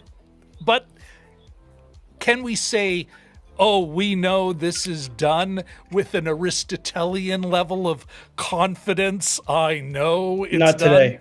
Yeah. Not today. And that's a point of coming back to that idea of postmodernism. The late cultural thinker Mark Fisher would say that writing on a digital document is very difficult because it's so much easier to edit and delete and to rewrite. And I think that with all digital art today, that's the situation that we're dealing with today, that everything can be added in. Have you ever seen the covers of Abbey Road where they've edited out Paul McCartney's cigarette, right? Nothing is done anymore. And that's, everything is fluid. Everything is, amenable to change and transformation. Subject to further editing. Yeah, that's it. Yeah. Well, at the same time, it's interesting. I'm thinking about, and maybe this goes into your what is the title of your most recent book? Algorithmic Desire. And it's about social media. Yeah. And we can, there's a million examples of this, so I'm just going to throw down. Something about the digital nature of this stuff means nothing, everything's forever as well. There's never, well, we forgot that, and that can never come up again. It's interesting watching that young woman getting publicly canned over something she said as a student publicly from a bunch of assholes who I'm sure are all going, oh, thank God there wasn't so digital media around when I was saying crazy crap in university. Yeah. It's that makes me think of the Spider Robinson book about how nothing's forgotten. It's sort of when it wasn't even a book. I think it was a short story about copyright. If I remember, I will put it, folks, in the comments. I'll pin links. And Matt, if you could, maybe later I'll follow up with you in the week, love to get a bit of a reading list from you. You've referred to a lot of works here, but maybe a few of the top ones that would be beneficial to us and our audience. Would love that. For sure. Now, one more thing, and we are going to get into the meaning of this, but first, I think this is, and because I went over to the chat and I've put it in this kind of thing that looks terrible, but I'll read it anyway. DMG says, Matthew makes a good point about films reflecting the time they're released in. Wonder Woman coming out in the Me Too movement and the Snyder Cut of Justice League during the pandemic reflect those. I'm wondering, like, we do have to factor in the development time, Brian. I remember there's a great guy who made a great argument about, hey, zombies are great in Republican era and they reflect the fear of liberals about Republicans, but it was like kind of, yeah, that's not the way a movie's developed. By the time once they fucking greenlight a film, it can still be a couple years before it's released. Sometimes it's just dumb luck. But that's, that reminds me of. Oh, go ahead. That reminds me of, I was going to say, it reminds me of Christopher Nolan getting flack for the third Dark Knight one. Dark Knight Rises. The Dark Knight Rises, which, it was made before it, but in hindsight, it looks like a huge critique of the Occupy Wall Street movement. So the Occupy Wall Street movement hadn't happened, until after the movie was already finished making. But when you watch it, it does sort of look like it's a right-wing critique like of an Occupy. Overt. That said, I would still. As much as I admire Christopher Nolan as a filmmaker, regardless of his timing, I do think he's kind of a right-wing filmmaker. There's a lot of right-wing assumptions cooked into the story he chooses to tell. But anyway, okay. No. Go ahead. No, I was going to say, I agree with that. And I mean, you can say that, looking at the timing, but I mean, there's certainly still like a periodization of when, certain sentiments are still, part of the zeitgeist, you could say, that's reflected there. Sorry, I think I cut Jim off. Go ahead, Jim. I was just going to say Algorithmic Desire is also the new title of the Roxy Music album. I'm just kidding. I was going to say something else, but I forgot. I was wondering how I was getting all those hits on my website. I just want to hear. I just want to hear Brian Ferry sing "Algorithmic Desire." But anyway. Speaking of which, yes, folks, for those of you who want to catch, first of all of Matt's bibliography, the books and links to purchase, and they aren't all like $800. They're affordable textbooks, or at least a couple of them are.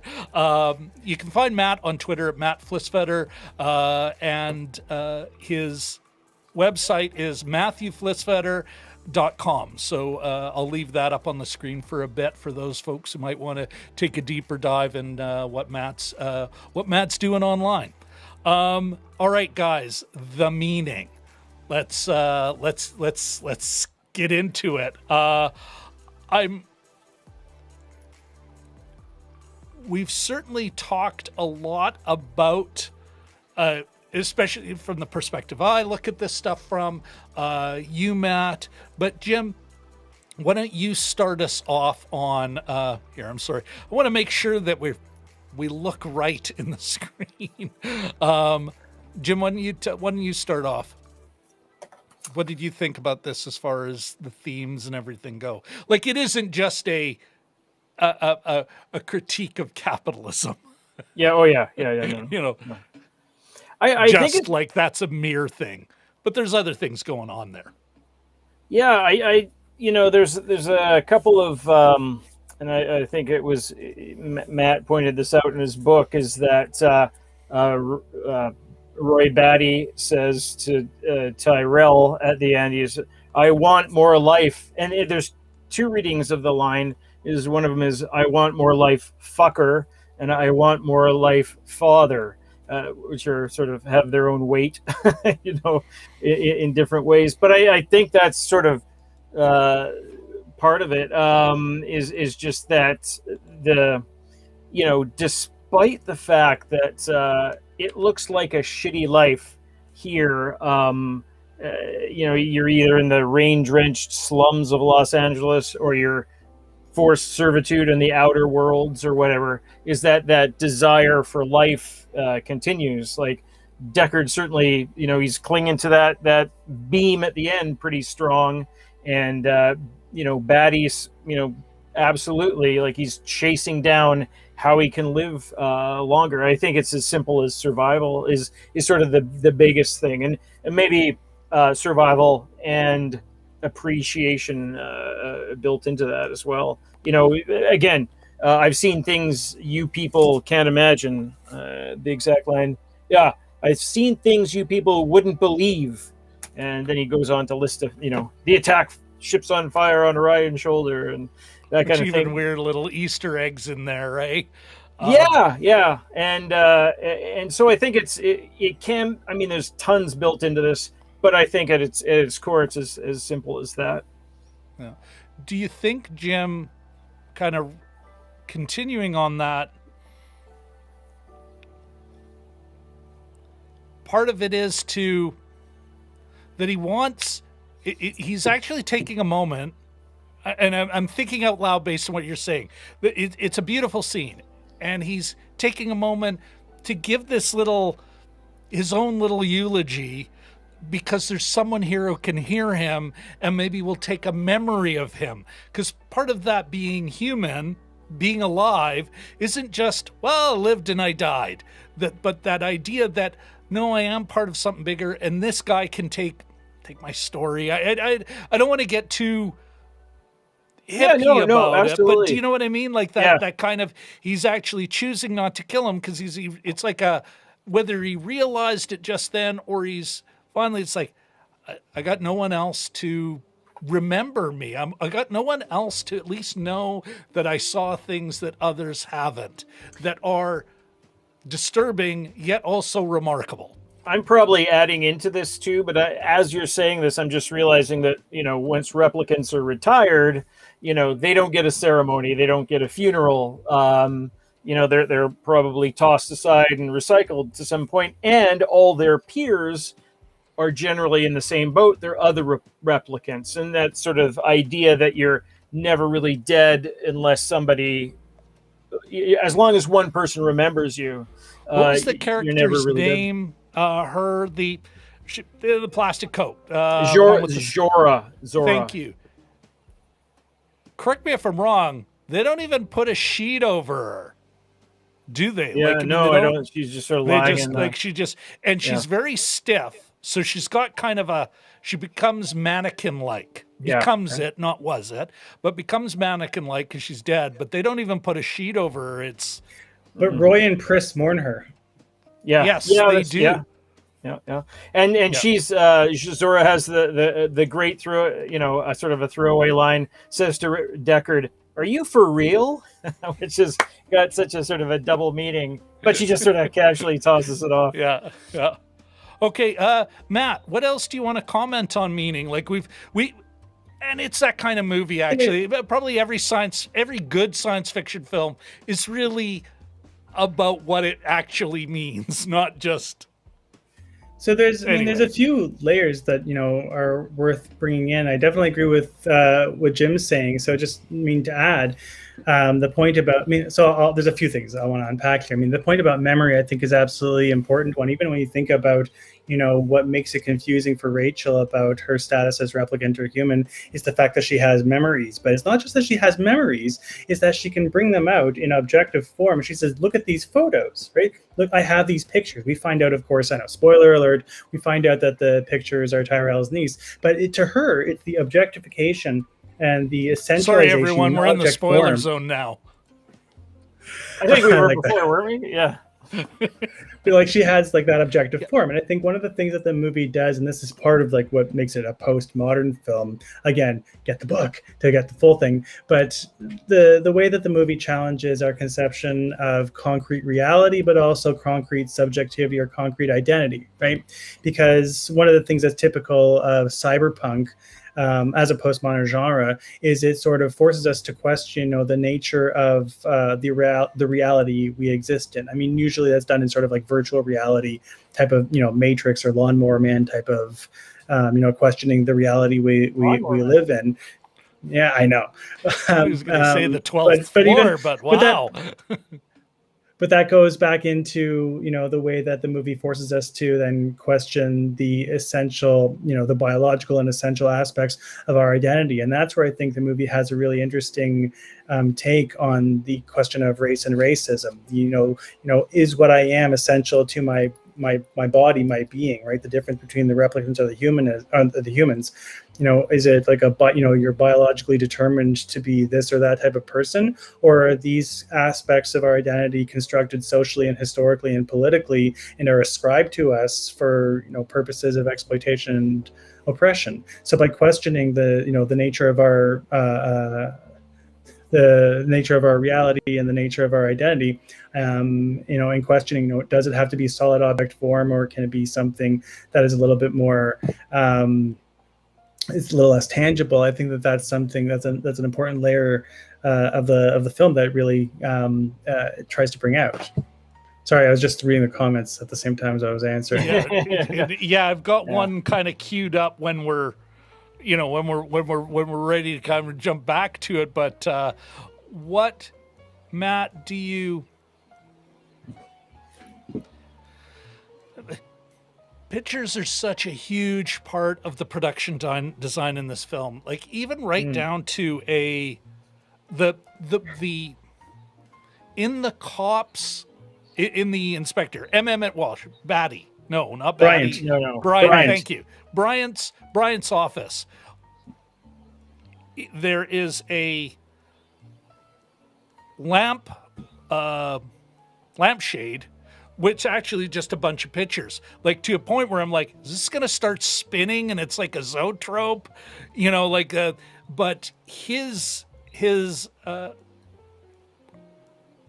Rick Deckard's got pictures. Deckard uses, he's got a million pictures everywhere like in his apartment, on the piano, but even, and then of course there's also, going back to the horn thing, there's also, you see deep in one shot a rhinoceros, which could be like the more muscular unicorn. But what about, so with these pictures and this idea that that's actually kind of how we prove where we came from, we prove our context with these things. But it's like everyone's doing it. It's not just her going, but look, he's doing it. Leon Bryant is doing it. Leon's doing it. Leon, and not just other pictures of other people, but he's taking pictures. He is actually engaging in that memory. We have actually, she's in the chat, and I wish we could bring it up now. She actually, Katie is she studies tourism, and the one of her master's thesis was about people's experiences on trips. And we've had some conversations about other films and about how photographs can kind of lock in our idea of what a trip was versus our actual memories of it. And that gets kind of weird. But I'm wondering, is it not just for Sean or for Rachel, but all these characters are forever trying to prove who they are? That was a lot of talk to just get to that question. Almost every character is questioning who they are or trying to establish who they are, except interestingly enough, Roy Batty didn't seem to care about pictures. It's very much a man of action, man in the moment, man who has his own mind's eye. He tells his pictures.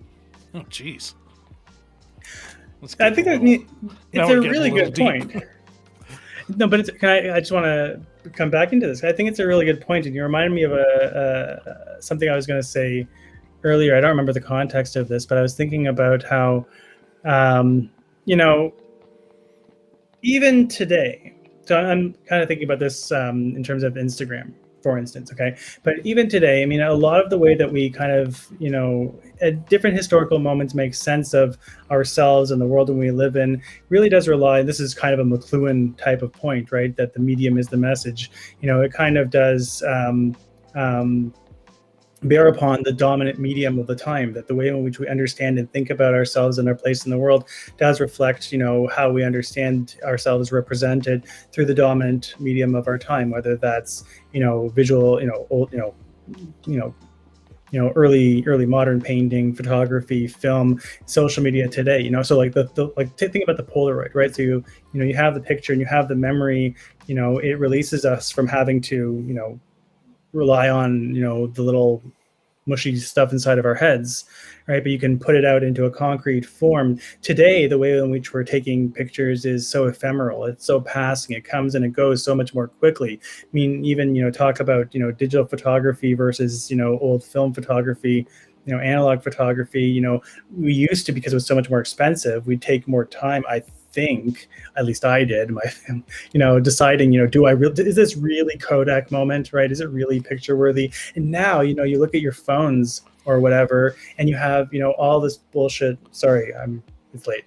You have all this crap, but then we start at 9:30 on a Sunday because we want to get the family crowd. Well, there you go. Right. I forgot. But then who is it for? I mean, is the photograph for me to secure my identity, or is it now for, showing off to the others? If, I tweet, therefore I exist. I post my Instagram so that others will return back to me the fact that I exist. Is the photograph, is the documentation, is the documentary evidence of my existence for me to secure my own identity, or is it to get others to secure my identity, externally, right? It's an interesting question, I think. Yeah. But I like the point about Roy. Roy doesn't need it because Roy is the only authentic, ethical character in the movie. He is. He's in a weird way self-actualized. No, I think that's the wrong frame to apply to Roy. You're right. How did you put it again, Matt? He's the only authentic, ethical character. Yeah. Jim, you're about to say something on that. Oh, well, no, I just, further to Matt's point is, I've been to, you look back at old trip photographs, I have, back when in the film camera days, I have 20 pictures of, say, Sri Lanka. I walk to work and I take 5 pictures these days, and back then I was doing a thing where I didn't always bring my camera with me, to stew in the moment or whatever. But yeah, I mean, these days, the habits are a lot different. So, yeah. Sorry, I just have to jump in just because you were talking about this. My wife just surprised me with my birthday present. It's a picture by Mike Pratt, who's a Winnipeg photographer, taking taking pictures. I'll maybe send you the Instagram, but he takes pictures like around his neighborhood downtown Winnipeg, and the aesthetic is all based on cyberpunk and Blade Runner type of stuff. Mm-hmm. So sorry, I'd be remiss if I didn't mention this. But you got to. Support local. Where so on is it also at Matt Flisfeder on Instagram or I'll post Mike Pratt is the photographer. Pratt. Okay, all right. I think I know Mike Pratt. Winnipeg's a small town. You've been here 5 years. You should have discovered this already. But it's all. But I just wanted to say because it's all it's great downtown Winnipeg stuff, and he makes the city look exactly like cyberpunk. Looks like it's on Blade Runner. Folks, I'll find it. I'll be sure to link the URL in the pinned comment after the show. Okay. Another question I have for both you guys is another thing, another thing they seem to regularly look at is this lenses, eyes and lenses. So there's the eyes and, it's Roy Batty's chosen method of murder. But I like he's also, there's a point to that. And it's in his speech, I have seen things. Whereas you look at Terrell and those super cool fracted, it's like a Fresnel lens in a light in a lighthouse. Like it's angular, like it's beyond. Yeah, it's like a Fresnel lens, super thick, really big magnification. And I was wondering, because you also see like kind of old school television, where if you had too small a TV, you couldn't afford a nice TV, a bigger TV. People would put these ridiculous lenses on them to expand the view, distorted though it may be, and all glasses are a bit of a distortion, especially though in this film. But I'm wondering, is it about the distortion, or is it about the fact that it allows all these things are about focusing and not seeing the big picture? And it was kind of like, and that's just me thinking out loud, but there's like these lenses, glasses, and then of course, here, let me hug you. Well, the other thing too. Oh, heck, even the eye. What do you do? Why do football players put black on their eyes? Cuts the glare so they can see better. Yeah. Holy shit. With I'm on metaphorical fire here, folks. With Tyrell, I was sort of wondering, and I was wondering Matt's opinion. This seems a precursor to a lot of the sort of tech autocrats out there these days. Like he's a little bit sort of in his own place, a little bit isolated, hugely wealthy, a little bit cuckoo, and I was just wondering. Foreshadowing Ex Machina with his robot servant. Yeah, or foreshadowing, Elon Musk and Bezos and anybody, a lot of these other sort of plutocrats, tech, who's Facebook guy? Zuckerberg. Yeah, Zuckerberg. Thank you. We can call them plutocrats, can't we? Yeah, sure. I just said they all look like supervillains, right? Don't they? They are. Oh, absolutely. I think that's part of a. Yeah, they might get some sort of flyer in the mail that tells them how to just shave all your hair off. But anyway, so I sort of thought that there was a little bit of a parallel there. That was kind of interesting about that character. Joe Turkel, by the way, still alive. Guy who plays Bryant, still alive. And Emmett Walsh is 86 or something like that. Wow. Yeah. And I think the guy who plays Tyrell's in his 90s now. So that's I was doing all the research late last night. Here, I want to catch up on the chat quickly. Or I'm sorry, am I cutting you off there, Matt? Were you? I did this whole thing about our glasses, and then I'm going, "Wow, you have glasses, and so do I." I was thinking that. I don't really have not much to add. I agree with both. I agree with both of you. I think that visuality and vision are a recurrent theme throughout the entire movie. I mean, that's the way that the Blade Runners can tell the difference between replicants and humans through the Voight-Kampff test.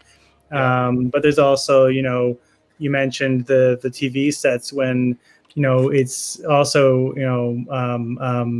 enhanced vision when Deckard is doing the investigation around the room through the photograph, right? Yeah. He puts it into the what's it called, the EPSR machine or whatever it's called, and it's enhanced vision. It's enhanced visuality. It's not just the raw human eye, but it's maybe the first enhance reference in a. Well, but so but again, it goes back. The whole thing with visuality and vision. It goes back to this, questioning the essential nature of the body and what it can do. Right? Are we left just to the biological body, whatever that is, or is it, the more like the cyborg body, right? If you think about the fact you mentioned that all three of us are wearing glasses. None of us are relying on the biological. We all require technology in order to exist as people, right? So, interestingly enough, a result of environment, as like a lot of research about this has shown, like as nearsightedness is, well, I don't know, that may not be your guys' issue, but more and more people are wearing glasses because they don't spend as much time outside. One of the biological theories is that, we're just not focusing we do not get the same depth of field because we're forever inside. And this isn't I don't mean this as, oh, you know, back in my day, the kids used to play outside. More, they've noticed it. Like, professionals in the field have went, well, we've looked at the last 100 years. And, you know, as we became increasingly urbanized, blah, blah, blah, and even down to the way that our eyes are shaped now because we don't ever have to focus in distance anymore. Okay, I think it's a back in my day type of thing. Of ridiculous nonsense I've learned. Jelly Duck just says 3 glasses Musketeers. Speaking of which, yeah, let's quickly catch up with the chat. DMG noted a thing. I'll put it back on the screen here if I can find it. And then the rest I'm just going to read out. But it was soldiers in ET had their guns edited out. Then they were edited back in. Kind of coming back to what you're talking about, Matt, that idea that reacting to the sensitivities of the time, let's say, you know, what we're upset with or okay with, depending on. And it's also the fluidity of the production that it's never done, right? To your point before, that it's, you know, is the thing ever finished? Yeah. Mm-hmm. Who else? We also got a couple other folks. I keep putting that on, and I don't want that. Okay, what else we got? Katie Fowler says, don't forget, Blade Runner passes the baby test. Matt, the baby test is a test we established after watching the German film Victoria, where a baby is threatened by Victoria wielding a gun. And we felt so there's an informal test. Does it pass the baby test? Is a small child threatened? And here, no small child was threatened. Nope. So, although, do you count that? Do you include the replicants who only have 4-year lifespans? That's an excellent question. That's back to you, Katie Fowler. That's a great question. Ahmed, great to see you, man. Shashank is here, our man in Chennai. Hi, Shashank. Woo! Good to see you here, man. Apparently, this movie's been on his watch list for a long time, but haven't got around to watching yet. Well, I think we all agreed. Yeah, Shashank, Matt. So you know, Shashank. He's a media student in Chennai, India, and a great friend of the show, a supporter of the show, and once and future collaborator. He's the one who introduced us all to 3 Idiots, a fantastic film. Anyway, good to see you here, man. And yeah, you got to do it. Here, we've got a media studies professor here to tell you, Matt, or Shashank. Watch the movie. All right, Katie Fowler does. Her thesis was on how social media influences visitor satisfaction based on destination image and expectations developed pre-trip. Well, there you go, Matt. Honestly, that's really interesting to me. I'm really fascinated by different ways that people are thinking about visual culture, especially in the age of social media. So I would love to take a look at that, Katie. Yeah. Well, we will. Let's make that happen. Let's connect you guys. Okay.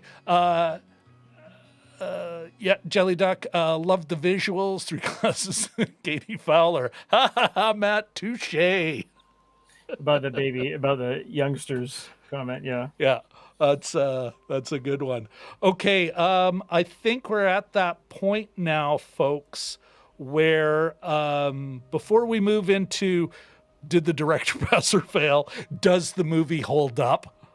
We just still have to answer that question and then kind of get into our final thoughts. It is time. It's time to make a couple of announcements, or actually really only one, right, Jim? Mm-hmm. We got one announcement, so I'm going to give you the floor quickly. Jim, what do we got coming up? What's happening next week? Rob and I haven't really chatted. I've been so busy with my jobs and things like that. So the last time I looked, it was Cruella. We were gonna. It remains. Cruella, it remains really good. I thought maybe we should have verified that before we came on, but yeah. Oh no! Again, I can't get this Cruella. Anyway, there we go. I'll get it one day. Everything's backwards. Sooner or later, it'll happen. It'll all work out. Yeah. We're folks. Yeah, Cruella is the movie we're going to be looking at next week. While a lot of places it is available in theaters. Yep, we're getting to that. A lot of places it is available in theaters. You can, in Canada here, you can watch it online. So, everyone, this is also a time to shamelessly... I am so slack on this. We should be asking this every 5 minutes. But anyway, folks, if you wouldn't mind giving us a little digital love, a little like, subscribe if you haven't already, and then, of course, ring the bell. Thank you, Jim, for that practical audio effect. And then I think before we get into it, I wouldn't mind, Matt, why don't you tell us a bit more about your work? And I'm kind of curious, and I know Jim's got a couple of questions, but I'm kind of curious if you were to give our audience, and we've got a wide range of folks, but again, not all, coming from like a critical theory kind of background, although we've got a couple of poli-sci majors in the mix. What could your regular audience take away from to look at a film to get more out of a film? What would you say? What do you say to your first year students? I don't know if you have those, but it really depends. I mean, so I'll just tell you a little bit about what I'm interested in and what I do, and then the way that I incorporate film and popular culture and social media into my work. I mean, I really am writing from a Marxist perspective. So the main question, this is how I put it to my first year students, the main question, and I work in the area of the Marxist theory of ideology. So the question that I ask is, if the things that Marx was saying about capitalism, which is to say that it is exploitative, that it is the contemporary historical condition of a much longer history of class struggles, if the exploited should organize to create a much fairer, freer, equitable society is desirable, if these things are true, then why is it that there are so many people who continue to insist on resisting these ideas, even when it benefits them? And that's the question of ideology. And then, so there's different ways of trying to answer this. One of the famous ones, which I don't agree, is that people are just duped, right? That we're just tricked, that we're just lied to. I think that's part of it, but I don't think it's the only thing. I think that there's also something about the way that we don't. I try to incorporate other ways of thinking about it, sometimes psychoanalysis, sometimes some German philosophy, but more or less the idea is that we're not fully self-conscious or self-aware of the conditions that we're living in. So I think that examples in film and popular culture, because they are in some ways projections of the historical, political, social context that we're living in, we can look at them, interpret them, and read them as a way to try to, for us, to gain a sense of self-consciousness about the world that we're living in. So that, I would say, is really the main goal that not only my teaching, but my research, this is what I'm engaged in trying to do, to show that film, TV, music, social media, even ideas that are popular, democracy, socialism, maybe in some cases, new forms of fascism as, regressive ideas. What attracts people to different types of ideas that they see as expressing their own desires for freedom or to make sense of themselves. So this is the way that I want to read popular culture, but also popular common rhetoric and language that's part of the discourse. I'm totally spacing out now because I really should be in bed, but that's I hope I'm making sense. Yeah. It's solid. I don't know. I don't think I missold you the show. We do tend to go on. We rarely do not stop talking. We're rarely a show is shorter than the runtime of the movie we're talking about. But Matt, one thing I'd ask also is, do you? You know what? I can't. That question is not making sense. If it doesn't even make sense in here, if it doesn't even make sense in here, it's really gonna. I can't quite bring it in. But Jim's got a question for you, Jim. So okay, so save me here. Is Blade Runner? I have a suspicion it may be your favorite, if not one of your favorite movies. Ergo, you're sort of you get to write about it. Is that? Am I onto something there? Or it's definitely one of my favorites, but. My kids probably know this. My wife knows this. My all-time favorite movie is Back to the Future, and it is likely going to be the center of the next. I have a couple of projects that are going to come ahead of this, but it's going to be at the center of the next film book that I write. My gosh! Oh, really? And I'll That's awesome. So this is. I'll tell you what. I mean, I think we know what a future hold up future hold up subject is. Back to the Future is a movie I can recite all three movies, front to back, and it's a little known secret that if I can't fall asleep at night, I recite the movie in my head. That's how big of a dork I am. Wow. But the next major film book that I want to work on, it'll be the first case study of a few. But it's going to be at the center. And what I want to do is actually want to write about what I'm calling the 80s fantasy film. And it's to look at particular types of more like E.T., like a lot of the Spielberg ones, E.T., Back to the Future. A lot of movies in the 80s you see have like a missing or a disappeared father, and that the fantasy starts to come in when the young child, usually a male child, who's trying to deal with a missing or an impotent or a weak type of father. And I think that in the 80s this is very common, and I'm going to write about it as an expression of the conservative turn in the Reagan neoliberal years of the 1980s and how that genre is expressive of that historical moment. So that's just a little tidbit of where that's going. Back to the Future probably is my all-time favorite movie. Well, I'm getting sure a lot of love in the chat. Fantastic. Well,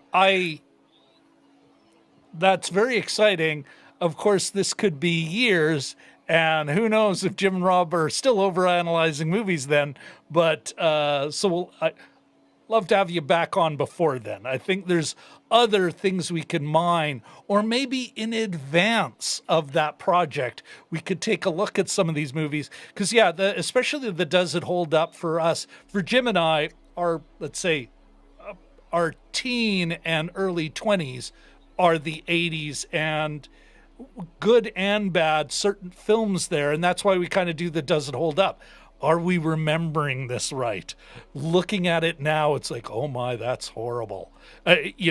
The aforementioned love story of this film would be a great example. But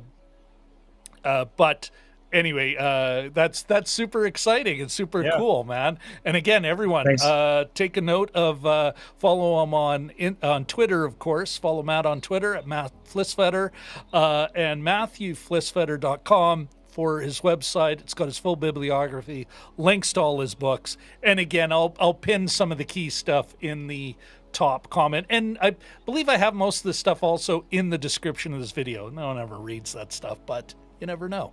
Okay. All right. So next we're moving forward. Is there anything in the chat, Jim, we should be bringing up right now? Or can I move forward to... Shashank says, wow, that's great, Matthew, about the Back to the Future book. Katie says, love Back to the Future in all caps.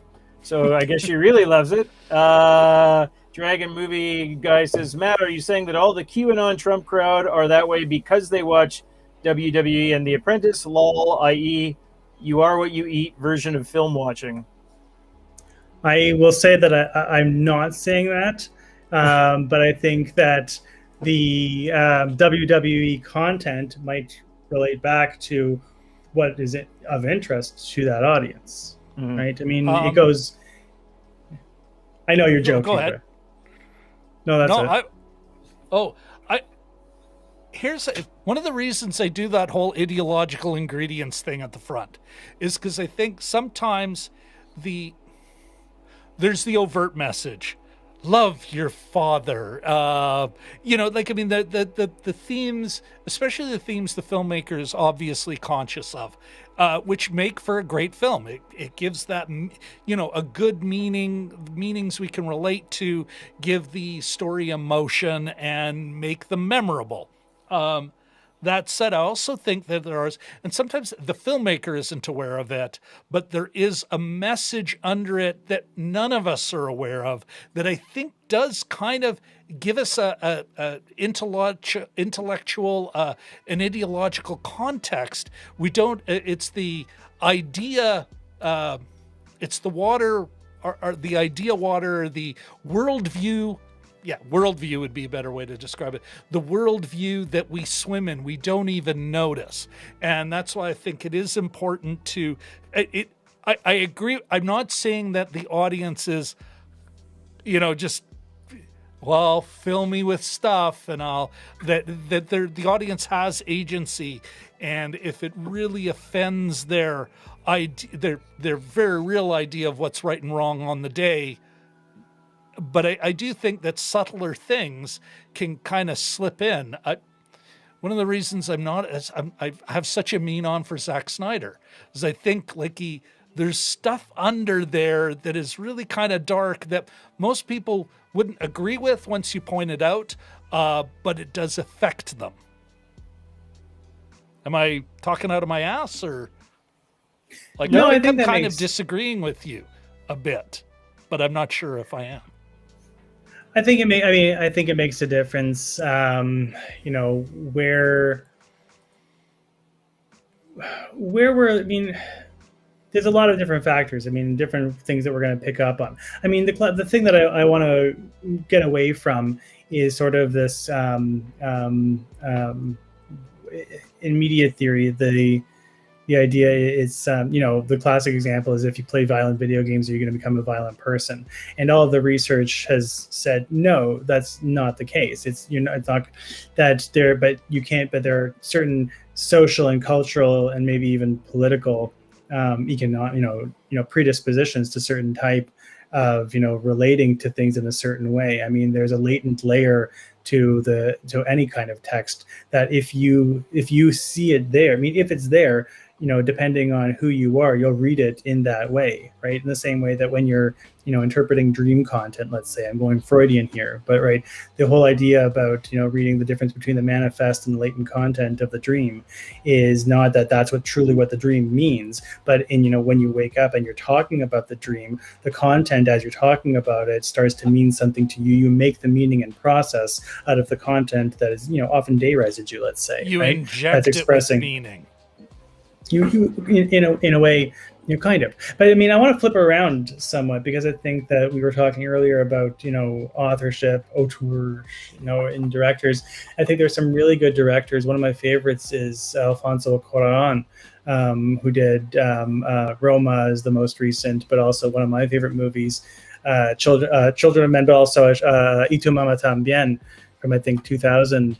And one of the things that he does, I think, really well is play around with this difference between the foreground and the background of what's going on. So in the foreground of a movie like Y Tu Mamá También, you have this very erotic sexual adventure, the two young boys and the woman. But in the background, you have expressed all of the history and the context of what globalization and free trade has done to Mexico in the 2000s. So I think, this is another way of saying that there are different ways of thinking about what's happening in any text, really, right? In terms of the manifest and the latent, the foreground and the background, and then what the audience is going to pick up on it. I think it says some more about the audience than it does about the text itself. Okay. All right. Something for me to chew on. Thank you very much, Matt. So glad we invited you. Sorry. What? I don't know. Like I said, sorry for what? No, it's awesome. Boy, how can you tell we're all Canadian? Sorry, no, you go first. We'll go in a long circle. The Canadian standoff of apologies. Okay, moving. No, I'll have to watch some of this over again to kind of, and I don't think I'm actually I will come back to this because I got to think about it a bit more. Sounds good. Okay. Next. Okay. Now let's move forward. Usually this is the place where we say, does the director pass or fail? Did they achieve their objective? Did they, as much as I deride this idea of the capital A auteur, it is a director's medium. And although there's all this collaboration, all these other stakeholders, contributors, collaborators, the director is still the one who brings it all together and has in some ways the most impact on the final product. That said, here I'm not sure it isn't the right question. I think what we're asking is if it holds up, and I guess the best way to define that is it trapped in its time, or does it still have something to say now? Is that fair, Jim? Does that sound like a good definition about does it hold up? Yeah. And so let me ask you the question. Matt, does this hold up? Does it still have does Blade Runner still have something to say to us here in 2021? I'm going to say yes. How about you, Jim? Surprised. Yeah. Shocker. Yes. Quite. I mean, it looks and feels kind of contemporaneous in a lot of ways. So absolutely, yeah. It is interesting, like as many of the anachronisms, like, it's funny, they had a futurist consultant, like who had like a full title card credit.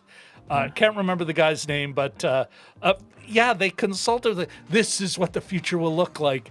And it's funny how... Can I just say something? Oh, sorry, go ahead.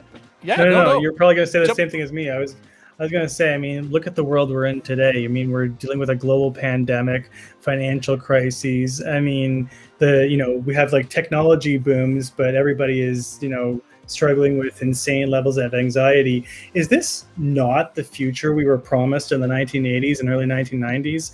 It's eerie to me how crappy the world looks. I think they should have gone even worse in a lot of the dystopia fiction, because I don't know who would ever want to, anyway, but I'll just stop there. I think that's here, we're kind of in our final thoughts. I'm going to go further. You're absolutely right. I think one of the reasons it works, even though, who's television, cathode ray tube, what the ceiling fans, pictures? Nobody smoking indoors. As anachronistic as any specific icon, as any specific item is, it feels modern and it feels like our time. And I think that's the other choices that were made, not the little, did I get the gizmo right? Hey, do we use those things? How do we communicate to each other physically? Is that it gets the bigger beats right.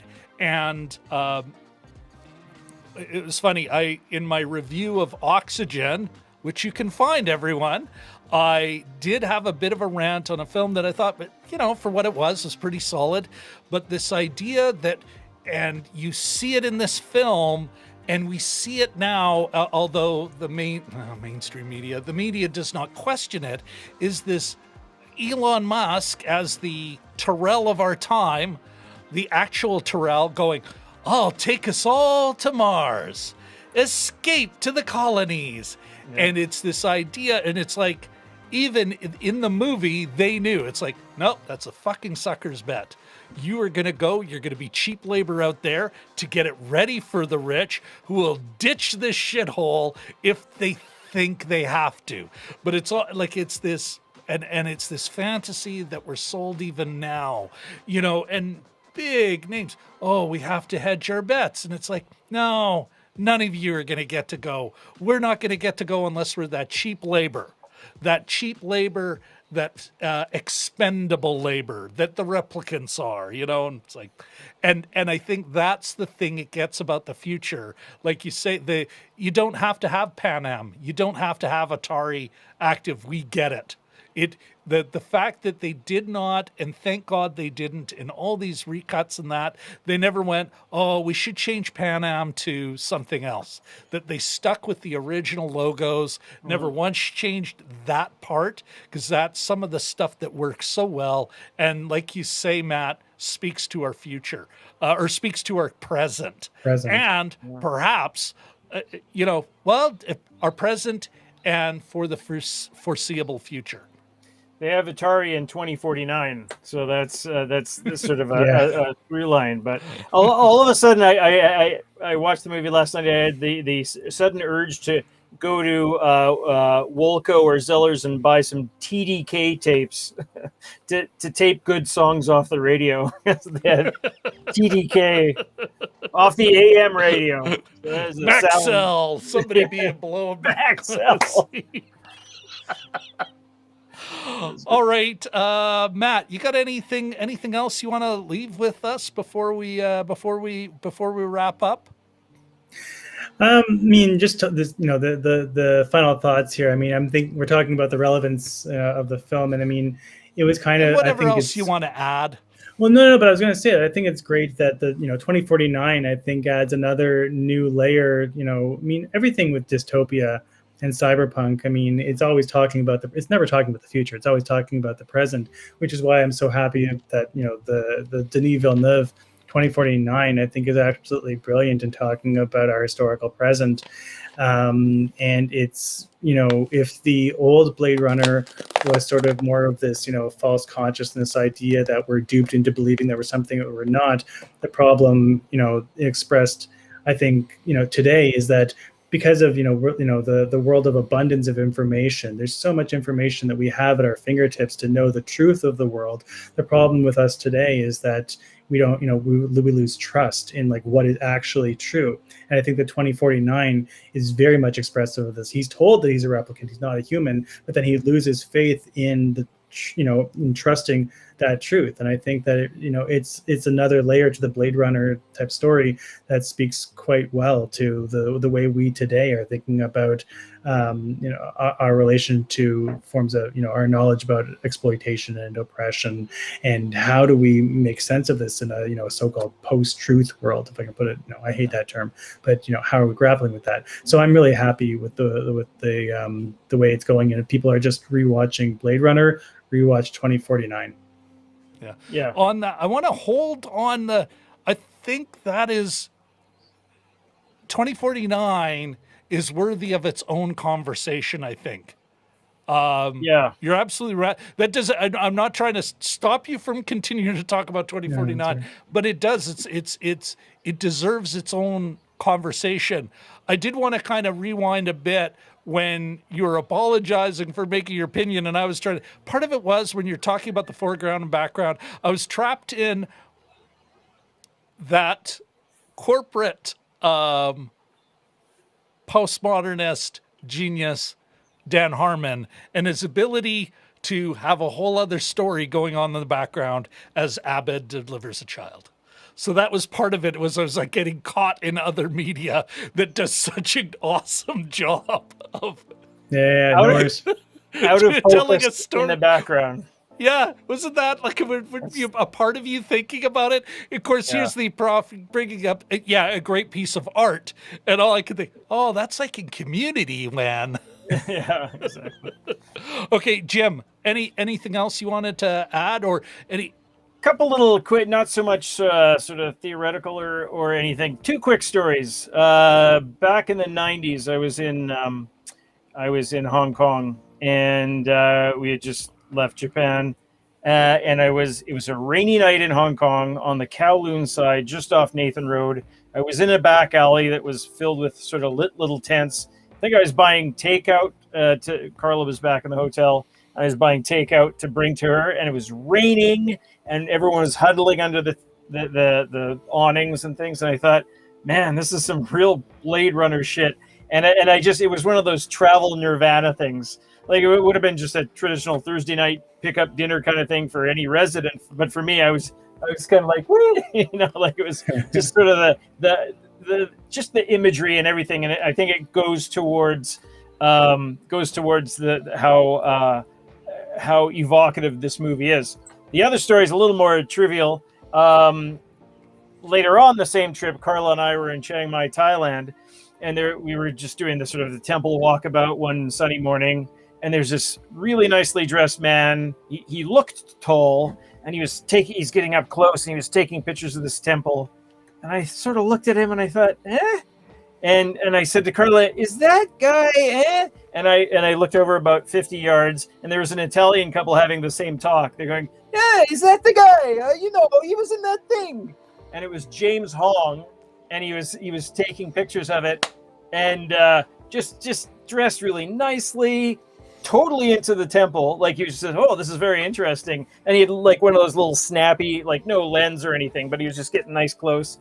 And every time I see him now, Carl and I always say to each other, "Oh, there's our pal." So that was pretty cool. Jim, it's funny. The power of the aesthetic of this film. Yeah. I was in 2015. And this is going to link to something in the chat in a second. In 2015, I was fortunate enough to be in Shanghai visiting, somebody, also saw Blade Runner in its time. But I think there is a city that could be 2019 Los Angeles. Bright sunny day, the haze is thick. Like you're looking at the sun directly. No problem at all. It's 30 degrees. I was there in March or April. It was end of March, early April. And Spring. So it's that haze, that constant haze. And you have the Pudong area or any of the official areas that are like they're very Chinese in their architecture, but they're so monumental and official, and we are wonderful, and everything is fine. And I remember even in the subways, China Dream, and it's all official propaganda about how wonderful everything is, and in Mandarin and English, because it is the lingua as this kind of an Asian mix of languages was the lingua franca in the book. English is the lingua franca of so much of the world, and you just have these weird moments of you're at the top of the bottle opener building and it's this corporate ideal, but at the same time, if you're just walking on the streets, still the best street meal I ever had, and I still don't know what the guy was saying was in it, but that kind of dirty, it never rained, but there was I could have been in 2019 Los Angeles of this film. We are. It is. It's disturbing how this aesthetic predicted. Shanghai was not this fantasy. That fantasy has been built over the last 20 years. It wasn't like they're like, oh, we looked at this and made it. Mm-hmm. This movie saw the aesthetic. It's almost like this. Oh no, this is what a corporate asshole would love. Just with neon. Anyway, all right, guys, folks, everybody. First of all, thank you all very much for coming. You're all the best chat on the internet. We do have a couple of comments I wanted to highlight. Katie Fowler, not only did she love Back to the Future, Matt, but she says she actually did on October 21st, 2015, she did a Back to the Future trilogy night with friends, ordered half. You mean we're in the future? Marty, what do you mean? How can we be in the future? Pizza? I'll do the whole scene if you want. Oh, sure. What the hell? Let's give it over. Nah. Okay. All right. You had your shot. This could have been a whole new career. I lost my one big shot. It's going to be his Fringe show next year.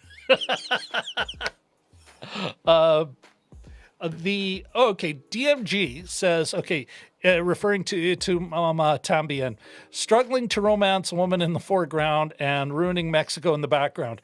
Are we sure this isn't a Trump fan manifesto? But I'll tell you something. In that movie again, Louisa, the female lead in that movie, is again just like Roy Batty, the only authentic, ethical character. And I think that it's a very important aspect. The way that she works with the affection of the boys. So I know you're kidding, but absolutely not. Yeah. There's no way Trump. But globalization part. Yeah.